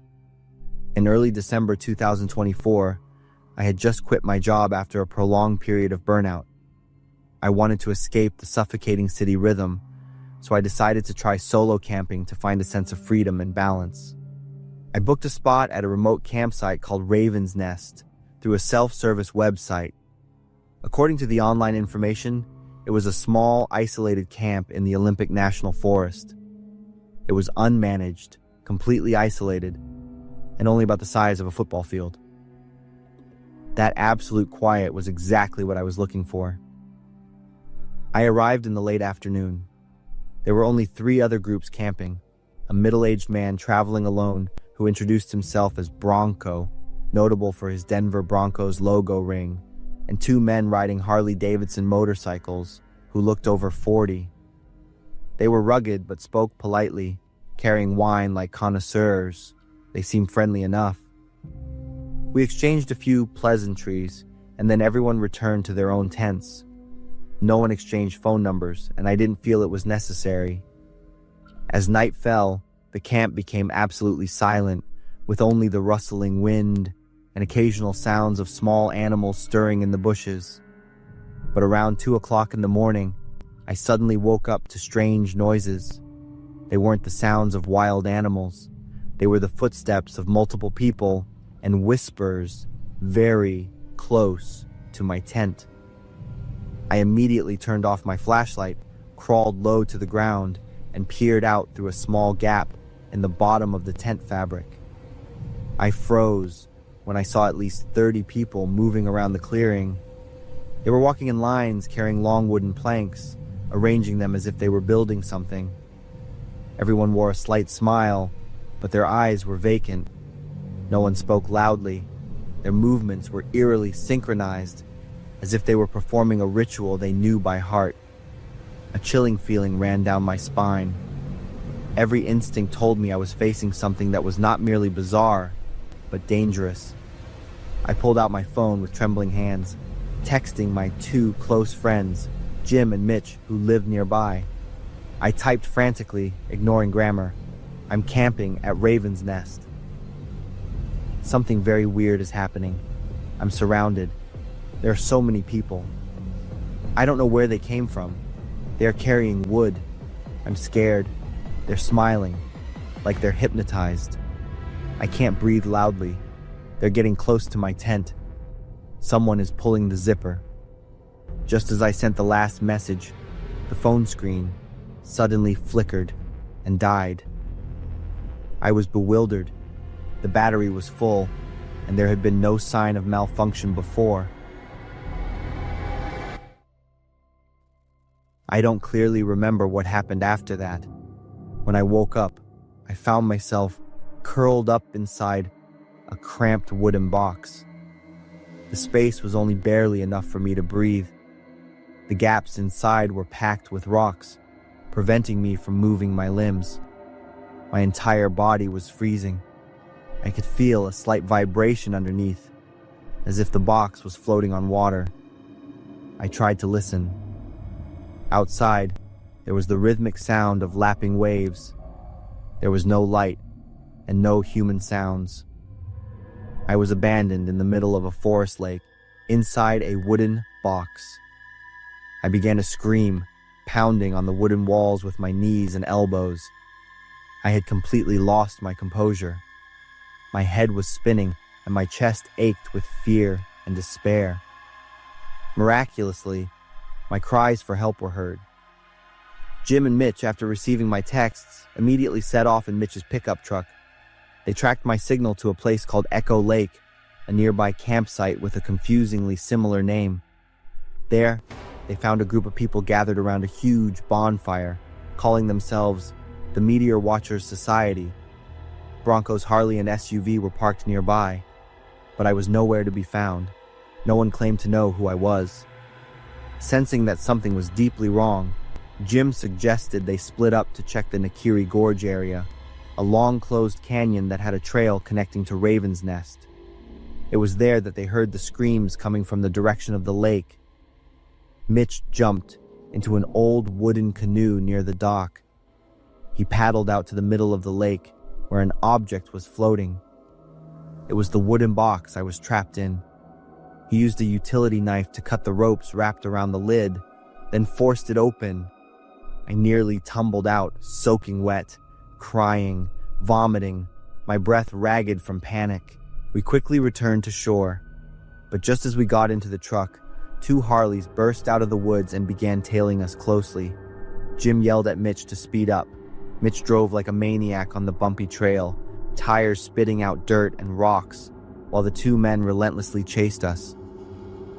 It wasn't until we reached the main road and saw the town lights that they finally gave up. The three of us drove straight to the nearest police station in Clallam County and reported the entire incident. During the days I spent recovering in the hospital, Jim and Mitch decided to do some digging. They found that Raven's Nest was just a temporary camping post that reopened near Nakiri Gorge, the site of a mass disappearance back in 2011. According to old records, the area was once the operational center of a cult called the Meteor Riders. This group operated cyclically with meteor showers, believing they had to sacrifice two lives.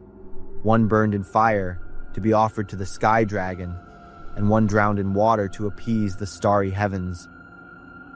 2 days later, the police checked the Nakiri Gorge area, but there were no traces left. No tents, no cars, no fire pits. Everything had vanished cleanly, as if it had never existed. I recounted the entire ordeal, but they seemed skeptical. One officer said, "We didn't find the wooden box, and there's no concrete evidence." I understood the look in their eyes. They were starting to think I had imagined it, suffering from stress-induced hallucinations and panic. There was nothing to prove I had been kidnapped, except for a few messages I had sent. Everything else was the word of me and my two friends. This reality left me feeling more isolated and confused than the night I was locked in the box. 3 days after I returned home, I received a call from the local police. They informed me they had found a charred human finger left in the ashes at the Echo Lake campsite. On the finger was the Bronco's ring that Bronco had been wearing when I met him. Jim sighed when he heard the news. He was certain that Bronco was the fire sacrifice in the cult's ritual. Mitch recalled that he had smelled burnt meat mixed with kerosene that day, but at the time, he just thought someone was grilling. I remembered before going to bed, the two bikers had invited Bronco and me to drink wine. I only took a sip, but Bronco finished the glass. Now I understood. The wine had been drugged. Bronco was sedated and burned alive. As for me, because I only drank a little, they took me for the water sacrifice by stuffing me into the wooden box and leaving me to drift on the lake. I thought I had escaped, but a month and a half later, I received a strange Christmas card. The card invited me to a free dinner at a hotel in Seattle. The sender was a company named Meteor 5. I stood in stunned silence. Meteor means star. I no longer had any doubt. The Meteor riders were still alive, and they knew my home address. I started preparing to retreat from my old life. I sold my belongings, quit my job, and planned to leave the city. I wrote down everything that happened, not for sympathy, but as a warning. If someone invites you stargazing, camping, or to attend a free event, be cautious. Not all cults are just superstition. Some are organized crime. I escaped the wooden box in the lake, but I don't know if I can escape the meteor riders forever.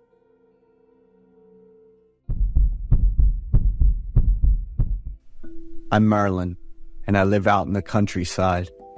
It takes about 30 minutes to drive to the nearest town. But I don't feel lonely because I've got a group of friends, and we're really close. Samson and I are both single. Vincent and his wife, Gina, have been married for over a year. After graduating with a degree in biology, we headed to the countryside to work on an agricultural project, and it turned out to be really convenient. It was the weekend, and Samson came over to visit. He and I started hanging out more since Vincent needed to spend time with his family. "Are you still talking to Vincent?" I asked Samson. "I was going to ask you the same thing. He's been missing for the past few days." "He's got a family now, and if they have another kid, finishing the rest of the project is going to be tough for us." I made a little joke, and both Samson and I just burst out laughing. Suddenly, there was a knock on my door. But it wasn't just a regular knock. It was fast, strong, and urgent. "Merlin, is Samson here? I need your help." Samson and I looked at each other in surprise. It was Gina, and her voice sounded distorted, like she had been crying. I opened the door, and Gina looked disheveled and smelled awful. I almost threw up. Her whole body was covered in dark red, and her neck and face had these red stains, like something had been splashed on her. Samson and I were shocked and asked Gina what had happened. Gina cried out, "Quickly, save Vincent! He... Samson and I immediately rushed to Vincent's house. It was less than a mile away. Inside the house, the scene looked like something straight out of a Japanese anime. The floor, the kitchen table, the walls, the furniture, everything was covered in red, just like Gina, and there was a really strong stench. The couple's pet dog was lying dead on the floor. I called out Vincent's name, and Samson, with a shocked voice, said, "He's here." I ran into the bedroom, and Vincent's body was emaciated. Just wrinkled skin remained. His eyes were bulging, and his lips were black. Vincent was breathing very weakly, and with a lot of difficulty. Gina came in too, rushed over to hug her husband, and started crying. I quickly called the medical station, hoping they'd send a doctor since Vincent couldn't move in his condition. More than 10 minutes later, 2 doctors and 2 nurses showed up to give Vincent emergency treatment, and Gina also got a checkup. Samson and I waited in the living room. We looked at the awful scene in the house and kept asking, what on earth happened? Just 4 days ago, on Tuesday, we were still meeting to discuss the agricultural project. Vincent was fine then. He was happily talking about his plans to have children. How could a tall, muscular guy end up like this in just a few days?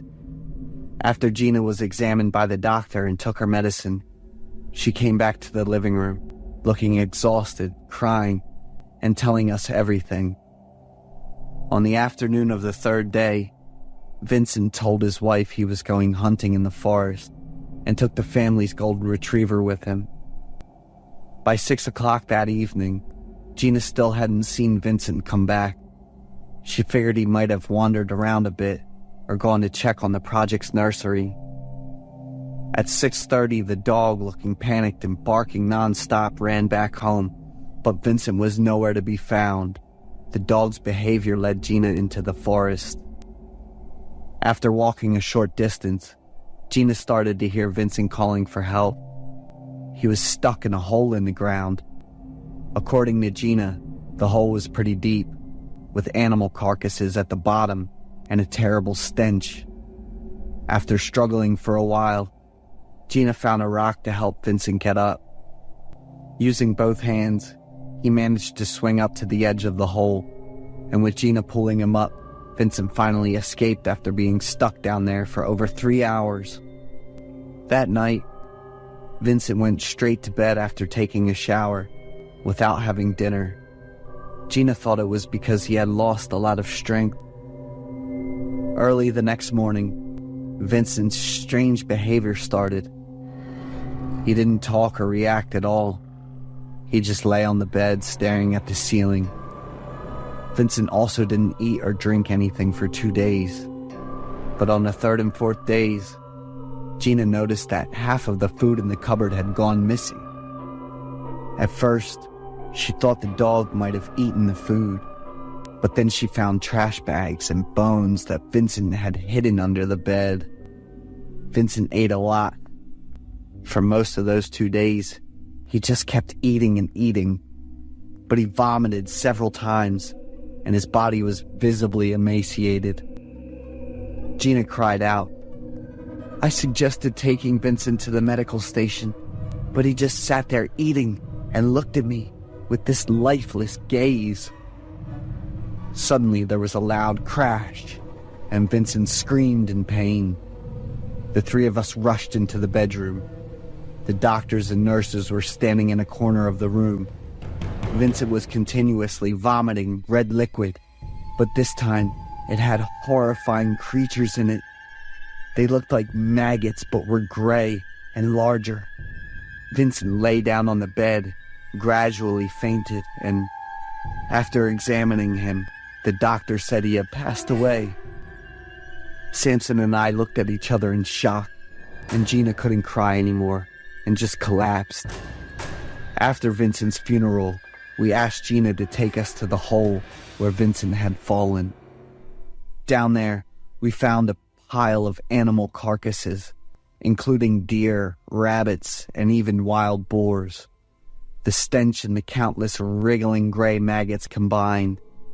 Samson ran to get gasoline, poured it all down the hole, and set fire to everything. We couldn't accept Vincent's sudden and mysterious death. The forensics team took samples of Vincent's blood, flesh, and some of the gray maggots for further examination. Was it some kind of terrible parasite that we didn't know about?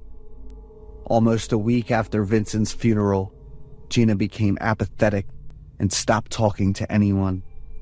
We hoped that Gina was just too sad about Vincent's death, and not that some kind of parasite was eating away at her.